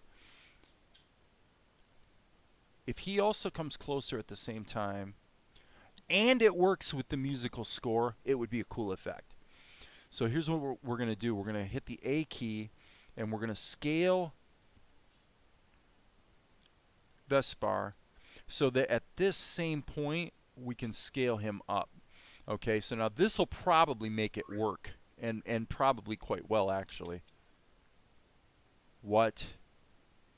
Okay, other than the fact that the whole thing seems to happen a little sluggishly, let's say.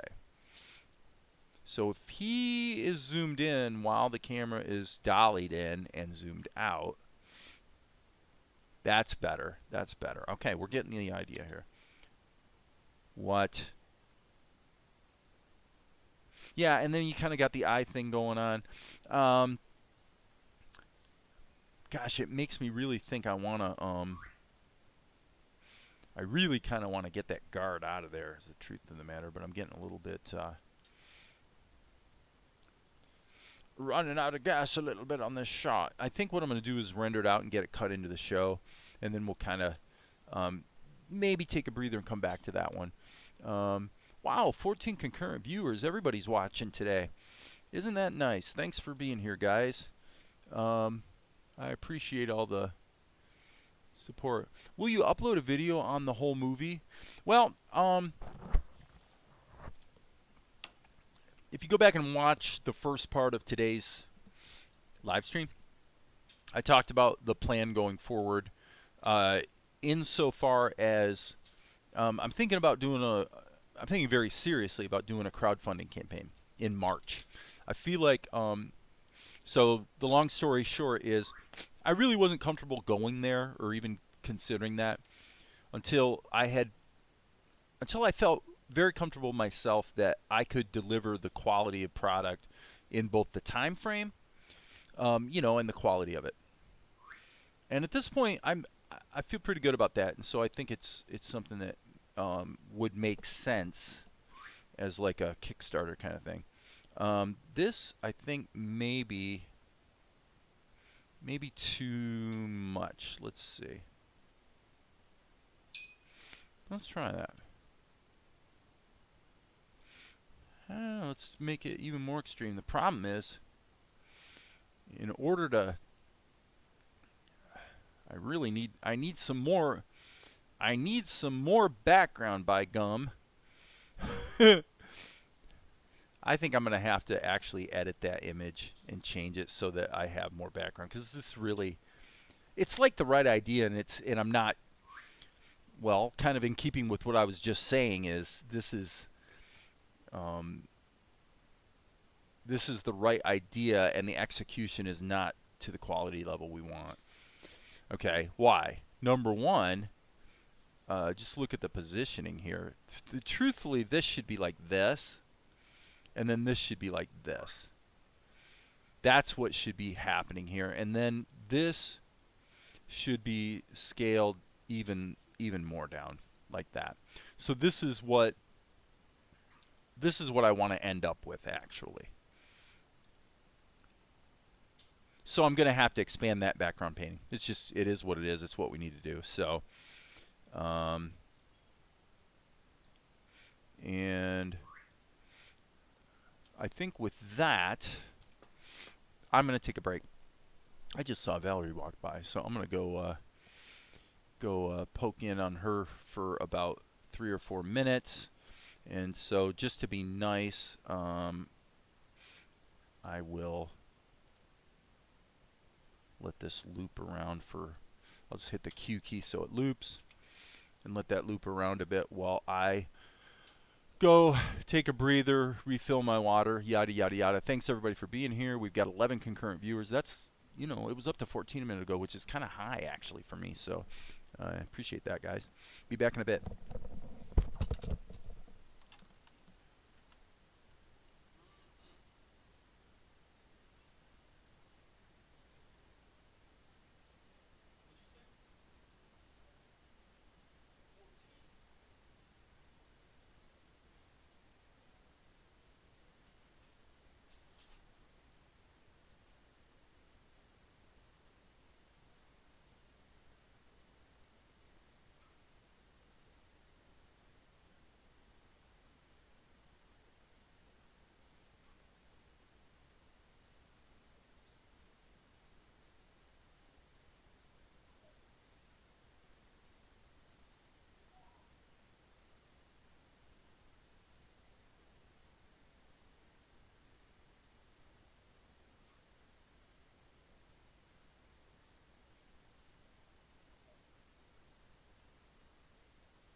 Oh gosh, we lost a viewer.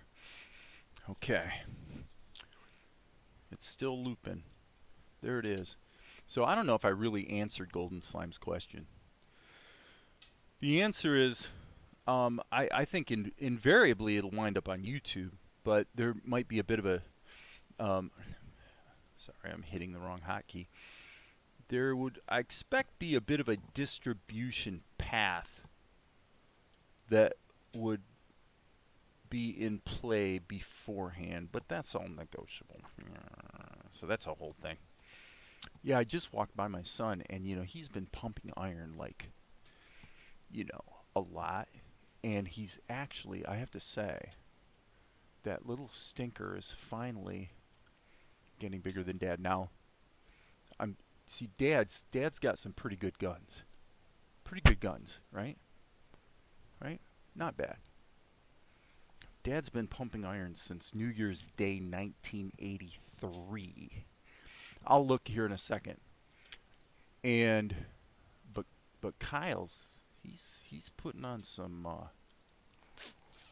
he's got it going on.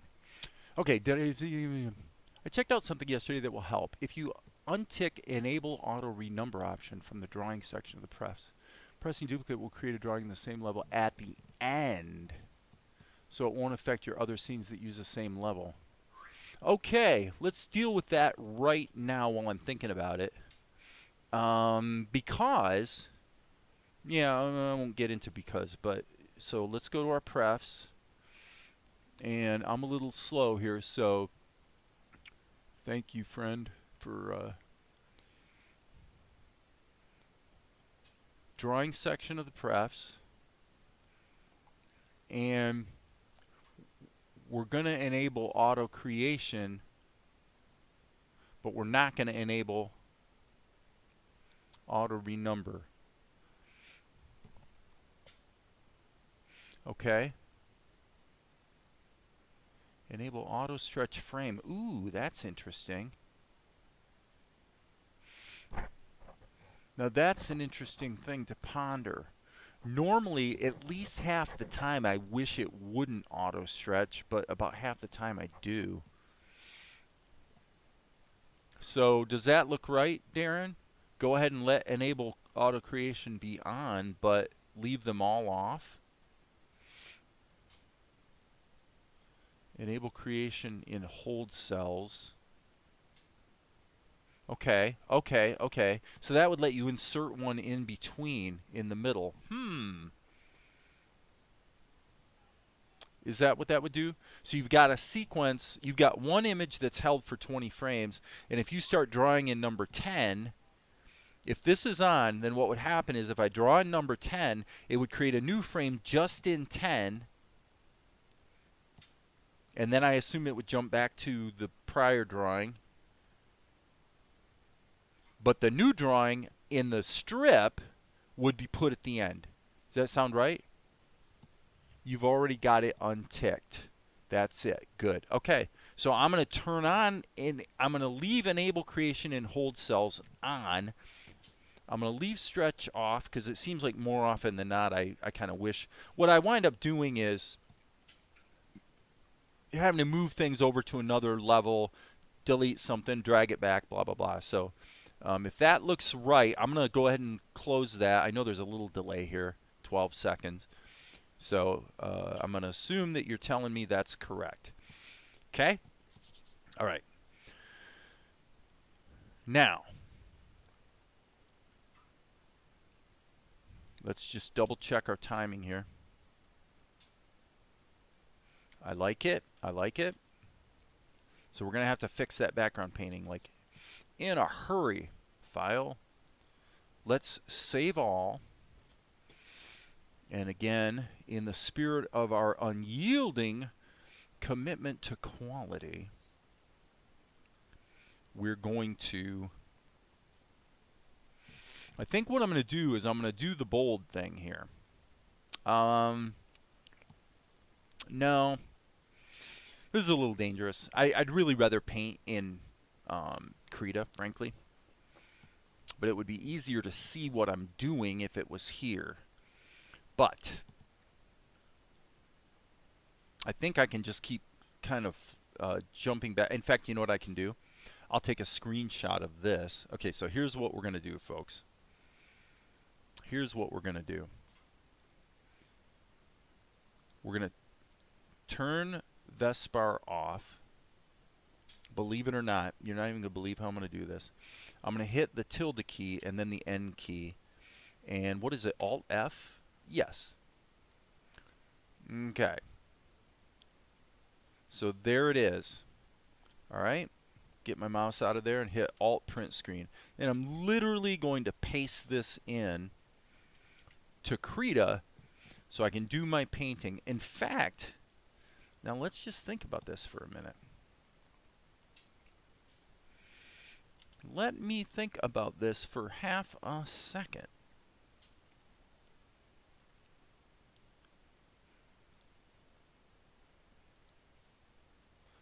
I am going to hit the D key.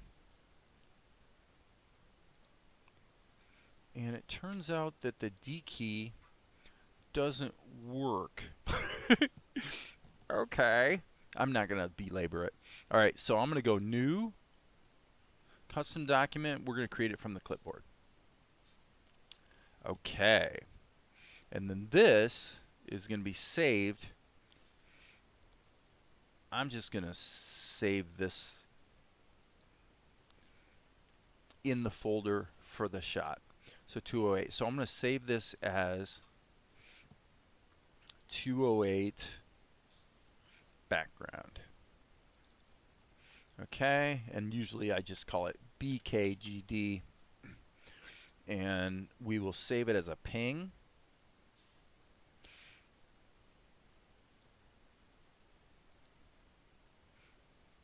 And once we get some layers going, it'll get saved as a Krita file as well. Okay, so now we can just do this. We can do it. Are you ready? That second tick box means you can draw in an extended drawing, yes, and it creates a new drawing. Okay, cool. Cool, cool, cool. Now watch how quickly and amazingly we're going to do this. First of all, let's just block it in. Okay? I'm going to block in these colors and then slowly build it out with the colors that are there. And then we'll go in and clean it up and make it perfect. Well, okay, maybe not perfect, but make it good. Okay, so this is going to come down like this. And now, this is going to be interesting. I'm going to go Shift-Alt-Q so I'm in behind mode. And that way I can actually just kind of start going like this. And it's not going to do any damage to what's already there. Okay. So I'm just going to block these guys in. Just kind of sort of block them in. The details don't matter much because we're going to have to paint it all anyway. So, all right. Now this part, let me consider this. I think, frankly, I'll tell you the truth, I might be able to cheat a little bit here. Yep, right there. Let's cheat. We're going to cheat. I'm going to insert that as a new layer. It looks like there's going to be some color correction required. But this is like the old version of this shot. Okay, so now here, what we're going to do here is we're going to grab, just do rectangular selection. Delete that, rectangular selection, delete that. Okay. Now, by the way, just to be perfectly clear and accurate, have no idea if this is going to work. But, hey, come on. It's worth a try, right? Okay, so if we're going to do this, let's just go with that for the moment and then see what we've got here size-wise. Okay, seems, yeah, we can't have that door thing in there. What we're trying to do is steal the wall texture.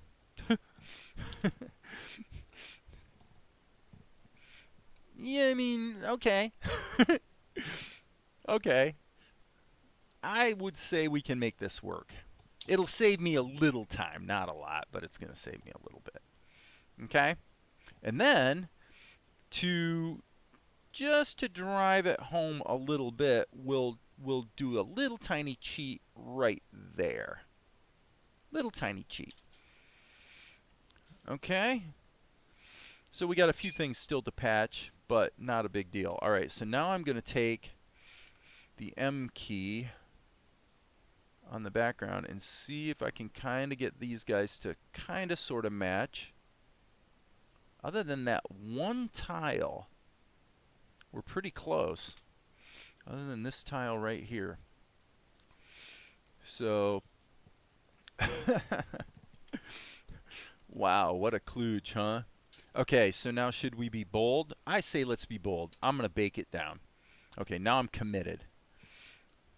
And I'm going to have to be committed for trying something so crazy. Okay. All right. Now, what we're going to do is we're going to put our painter hat back on and just start having fun.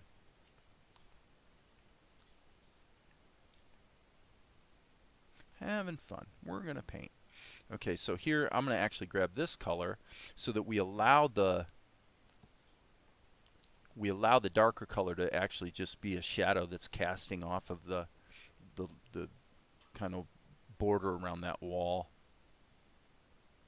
the rock formation. Not horrible, not horrible. Yeah, I guess we want to probably stay pretty zoomed out on this one so we can see what we're doing. Got a little bit of a divot there, but honestly that doesn't matter. I mean, the wall, that could be kind of the way they built it, right? So why am I sampling this light color but not getting the light? Oh, okay. Wait, I'm in normal mode. Oh, I gotta bake everything down. Be quick about it. Let's just paint. It'll look good. Trust me, it'll be great. Don't you worry. Let's block that in. Oh yeah. Now we got this kind of thing going on, and I tend to make these crazy sound effects whenever I'm painting for some reason. Oh yeah, baby, that's gonna look good. Oh yeah, it's a rock. Oh my gosh, it's a rock. Little shadow, little shadow. Look at that. Ooh, that's nice. If I wasn't animating, I just might be painting, because painting can be fun. Actually, the crazy thing about it is I used to I've mentioned this before, but so forgive me if I'm being a bore, but when I started this animation project, I truly believed that the thing I was going to absolutely hate was going to be background paintings. And it's turned out to be one of the things I enjoy the most. Pretty crazy. Pretty crazy. Because once I started to understand light and shadow, it really made me appreciate even more the classic matte painters, guys like Peter Ellenshaw, when the way they would just use a few deft strokes of that brush to make your eye think you were seeing stuff that you weren't seeing at all. I always thought that was really cool. Okay, we'll just keep rocking, and we're going to reverse this. That probably went without saying almost. What we got to do is have a little bit of a cast shadow up here, like so. And then we'll come back in and catch those highlights. Just always thinking about, where's the light coming from? What's it doing? Well, the light's outside, by gum.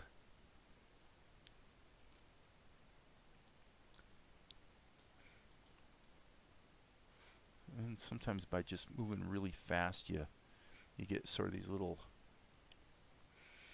crazy moments of that look surprisingly good, even though it's just real rough and sketchy and etc., etc., etc. You can really paint with backgrounds. I'm learning why the animated aspects are usually similar in the background. Yeah, the backgrounds, I mean, what Valerie always told me when we'd talk about anime and what we're kind of trying to do, and she'd be like, you know, the backgrounds are going to be hugely important. I'm like, come on.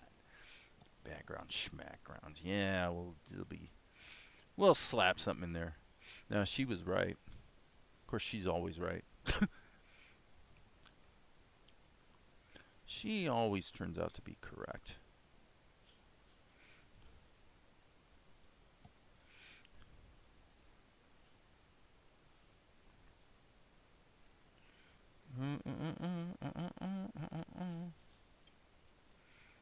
Okay, okay.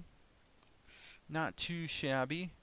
And this is funny because another thing about painting backgrounds is that the more I do it, like right here, if I just take a glance at this, I think the stuff that I just painted, even though it was really, really quick, probably looks better than what I painted before, you know, which was probably like a month ago. And I think that you just get better at playing with light, I guess. I don't know. Boom. I'll put a little extra shadow right there. Okay, so now we got a little bit of an issue up yonder. Let's do it this way. Let's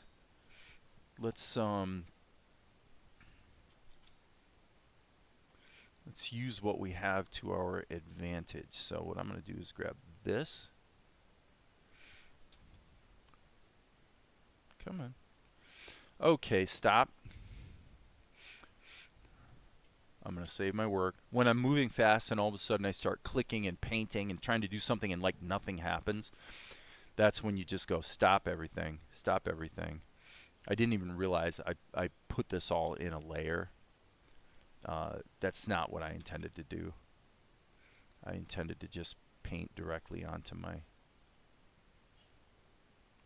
painting. So I guess probably the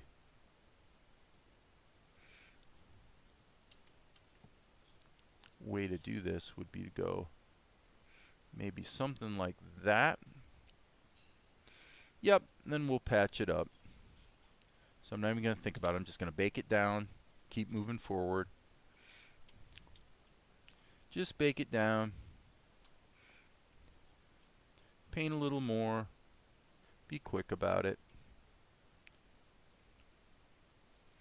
Yeah, it's just like the way Mike Post talked about the way he used to write music for television.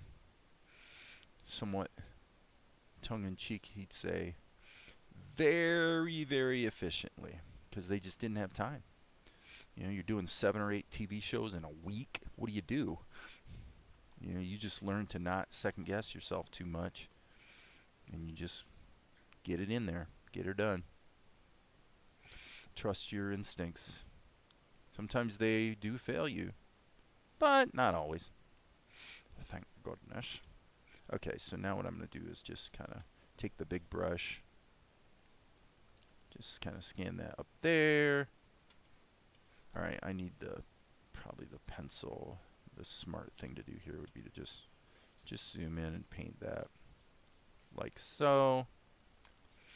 It's not like you're gonna really little issue with this rock down here. Not loving that. Sorry, I need to switch back to my what I call the oil paint brush. Feels pretty much like oil paint, I guess, to me. See that? That's like it's too small of a brush. Actually, it's why the great matte painters always talked about using a house painter's brush. Really big brush. And then I'm just going to kind of chisel back into that a little bit with the sky color. And then see if there's anything in here that is just crying out for a little touch of highlight.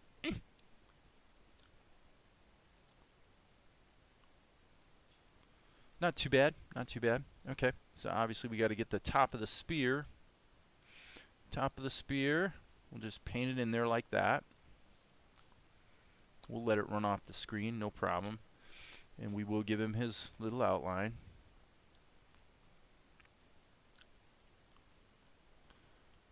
That'll work. Alright, and now down here, probably grab the old oil paintbrush again and just kind of extend that down. Boom, boom. If it all kind of fades together a bit, you know, that's almost like a bit of defocusing, so it just doesn't really matter. This, just kind of, there you go. You say, well, that's too big. Okay, just paint back into it, no problem. Okay. Now we zip out, get a little bit more perspective. Want to tighten up those edges a bit. Feel like I kind of went too far with being loosey-goosey. And a little bit of highlight along his garment there would probably be fine. And actually, as long as we're here and thinking about it, why don't we actually give him a... Let the sun... Well, that's too much. Sorry about that. Just a touch. Just a touch. Cool beans. I mean, we don't want to forget that this is a cartoon. Okay, save our work. And now... Hey, Amar, what's going on, brother? Okay, so now what we're going to do is jump back to Tahoma. And we'll go to the, let's see, go to the scenes folder. We're going to go to 208. There it is. There's the background. We're going to take that, bring that one into Tahoma like this. Okay, except that it would be good to actually grab it and actually drag it in. We'll load it. Take this, put it here. And then, for lack of a better idea, what I'm going to do here is... Why the heck am I... Oh, I have Vespar turned off. Okay. So now what we need to do is we got to scale this one up. Right. There we go. Oh my gosh. And now we'll push this to here. And then this is going to be scaled back down. And what feels about right is probably that, so we don't get any too weird of tangents on his head. Okay? And I would guess we can probably delete this layer. Let's see what we got. What? It works. Now, I will say that the entertainment value is not as great as if it was a more spastic reaction. I'm going to say, what if we actually went back to... I think I'm going to go all the way. I'm doing it, baby. Now, there is one problem that we're going to address right now. Let's save all. I loaded this, remember? So here's what we're going to do. We're going to make a little magic. Make a little magic for the night is through. All right, we're going to take our big airbrush and we're going to vignette this baby a little bit. Vignette this baby just a little bit like that. Okay? Now let's put it in overlay mode so it's a little bit more subtle. And then let's double that, put it in normal mode, and just ease that in. Yep, that feels about right. And let's save this. And then reload the Tahoma project. And we should have that nice vignette baked in now. Boom. Let's see what happens. What? Uh-oh. Something's wrong. Is that wrong? No, I guess that's right. It's just not quite as extreme. No, it's not extreme enough, actually. It is not extreme enough. I'm thinking we want to be more aggressive. Yep, that's what we're going to do. File, save. Let's try that one more time, shall we? Let's try that one more time, shall we? Boom. Did I get it? I think it's loaded. Yes, that's better. See, now we've got that nice vignette. Ooh, that's sweet. That's looking good. Okay, I like it. Render settings. This is going to be... I'm going to plan on dragging this one back into the... and Tahoma just blew up. Tahoma just blew up. Wow. Okie dokie. Well, fortunately, I've been saving frequently. Zonks. Certainly, everything is everything. Zonks. Certainly, everything. Everything is everything. Okay. I do not know what you are doing, Amar, but everything is everything. Leads me to believe that there is some sort of a reference to something that has something to do with a voice, something like this, because that would explain the W. Am I wrong? Am I wrong about this? This is the cool. Okay. Not bad. Not bad. Now, one question one might ask oneself is when we get to here, I'm feeling like a little bit of a defocus would be apropos. And in fact, I'm thinking, yeah, let's hit F3. I'm thinking a slight defocus.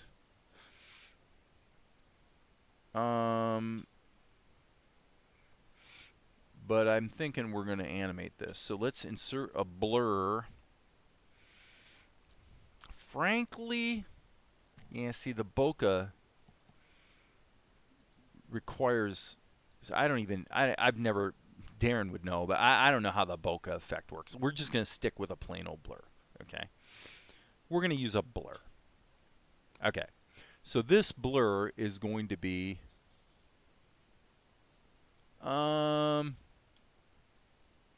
let's say 5 pixels. Yeah, let's say 8 pixels. Okay. Okay. Super. Now let's go back here.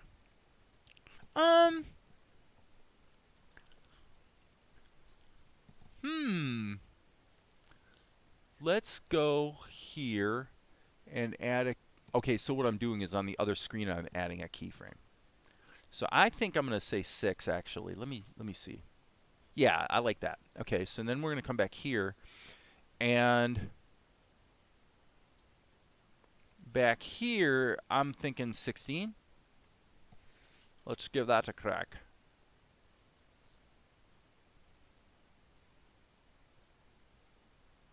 No, stop.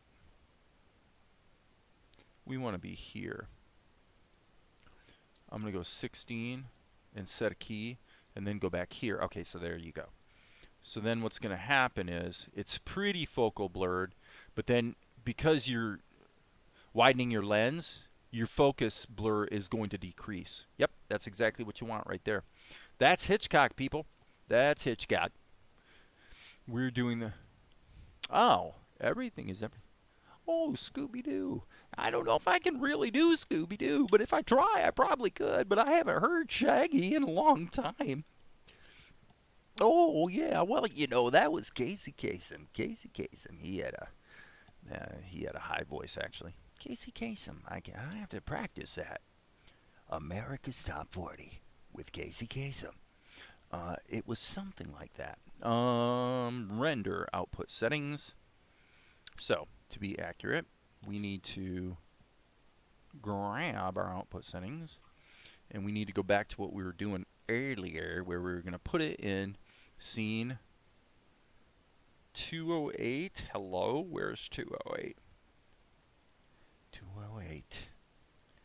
Yeah, Casey Kasem. He really had a pretty interesting voice. This is a great rant here on YouTube of Casey Kasem.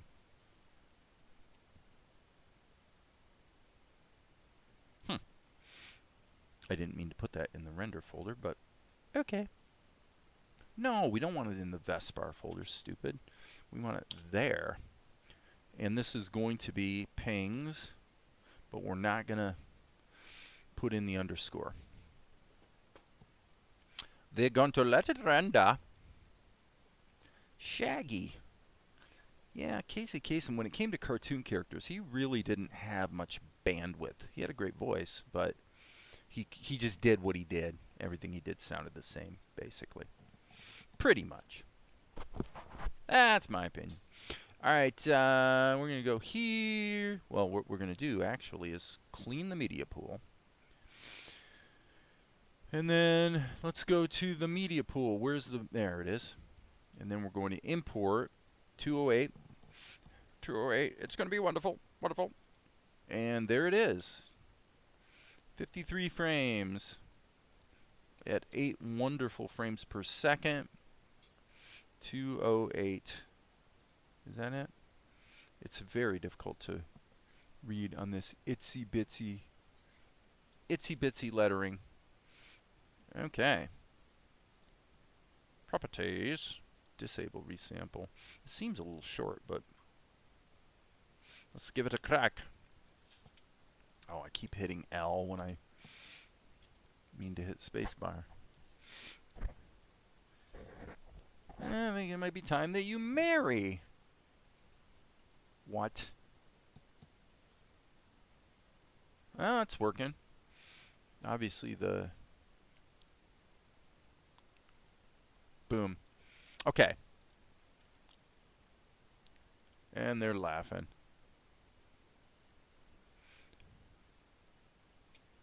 Okay, now there is a problem. There is actually a problem. The problem is that Vespar actually has a line of dialogue that I forgot about. So let's make a couple little changes here. I'm going to say this feels like it all starts a little late for me. Let's just see what happens if we stretch it a bit.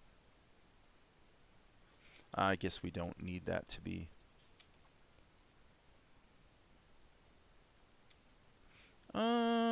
maybe. Maybe. Maybe. I don't know. We're gonna try.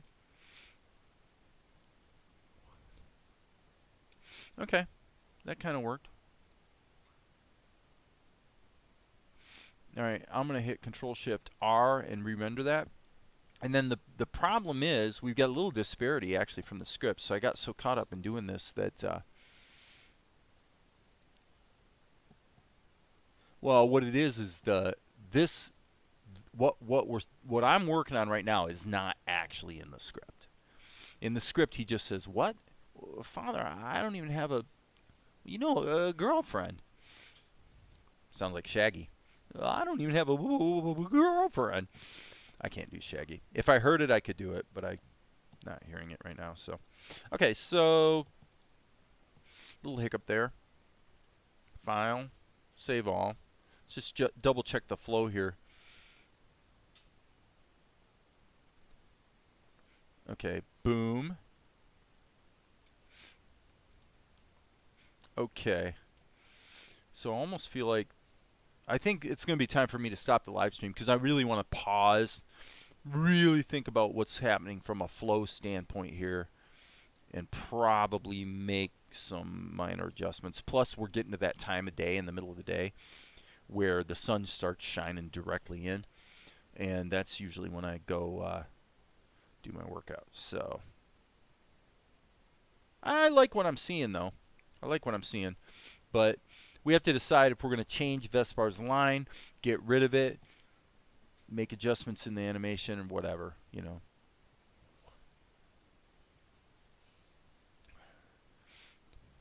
Yeah, because if Vespar was going to say his line off camera, which would be an acceptable solution here, then this shot doesn't work because these guys would be chuckling, and then they would pause.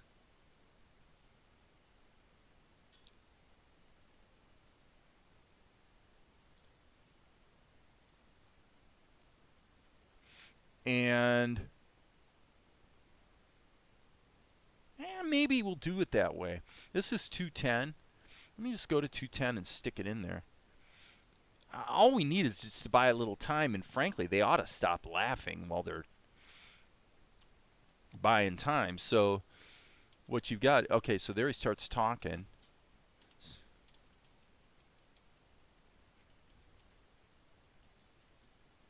So really, we just need this shot right here stuck right in there to give us a little bit of a time gap for Vespar to say his line. So we've been thinking it might be time for you to take a wife.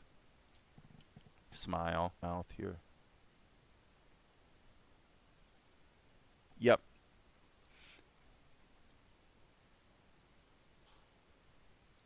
There's a little tiny hiccup right here. That'll probably fix it.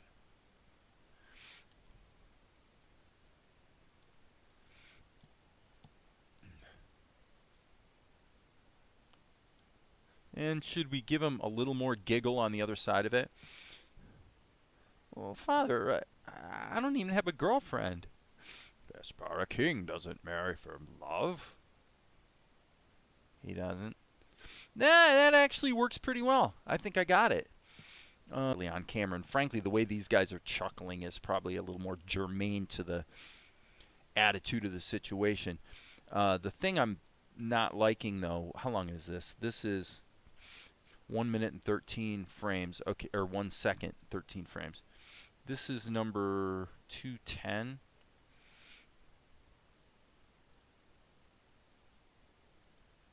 Yeah, he comes, unfortunately. Yeah, unfortunately, Golic pops back up. So he pops up, down, and there his mouth opens. So I guess we'll have to have Golic in the down position. Probably. Let's just take a look at how this feels.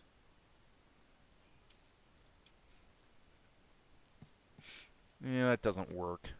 That does not work. We got a little bit of a...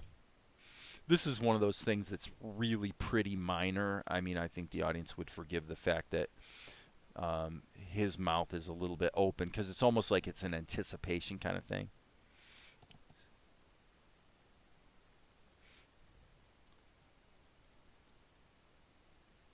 So I'm going to say let's give this a little bit more. Yeah, I like that. I think that's going to be fine. Some things you nitpick, some things you like that background, you know. Let's nitpick it. Let's get it right. Let's repaint it. Let's make it look great, right? But yeah, I feel like the acting here is pretty good. So, what? Father, I don't even have a girlfriend. Vespar, a king doesn't marry for love. He doesn't. Your Highness, if I may. All right, I'm liking it. So this shot's got an issue. Let's save our work. I think we can finally save all here. And then what shot was this? This was 212. There's a glitch on the background. I can see. So let's go to scenes. Boom, 212. Whoops. 212. There it is. And yeah, I can see the glitch. So let's solo the background. and grab, I guess we could use our airbrush for this, but what we need to do is just paint this like that. That's it. That's all we needed. And then we need to re-render 212. Better double check the, yep, that's an underscore, so 212 to 12. So that's going to get re-rendered. There was just a little bit of alpha bleeding through there. And unfortunately, I'm still seeing it. What the heck? What's going on here? 212, 1 through 41. Let me double check here what we've got going on here. 0 through 40. 212. Ah, there's your problem. The freaking path is wrong. It created the folder Vespar and put it in there. Okay, sorry about that, guys. Stupid mistake. Not paying attention. And frankly, so what would have just happened is, you can see what happened. And I'm going to leave this legacy drawing in there. So now what's going to happen is, well, wait a second. Yeah, wait. 212 render. Why? But it didn't create a folder Vespar. So again, I will say this is probably just boring you guys, the audience. So I'll get off here and then solve this, because right now the sun's shining in my eyes and I'm kind of distracted with just wanting to solve this little file problem, because it's the kind of thing that if I don't deal with it right now, I'm going to forget about it, and then later it's going to rear its ugly head. So thanks, Golden Slime. I appreciate your comment about the voice acting. And with that, I am going to, yeah, it's been 2.5 hours. I'm going to sign off and wish you all a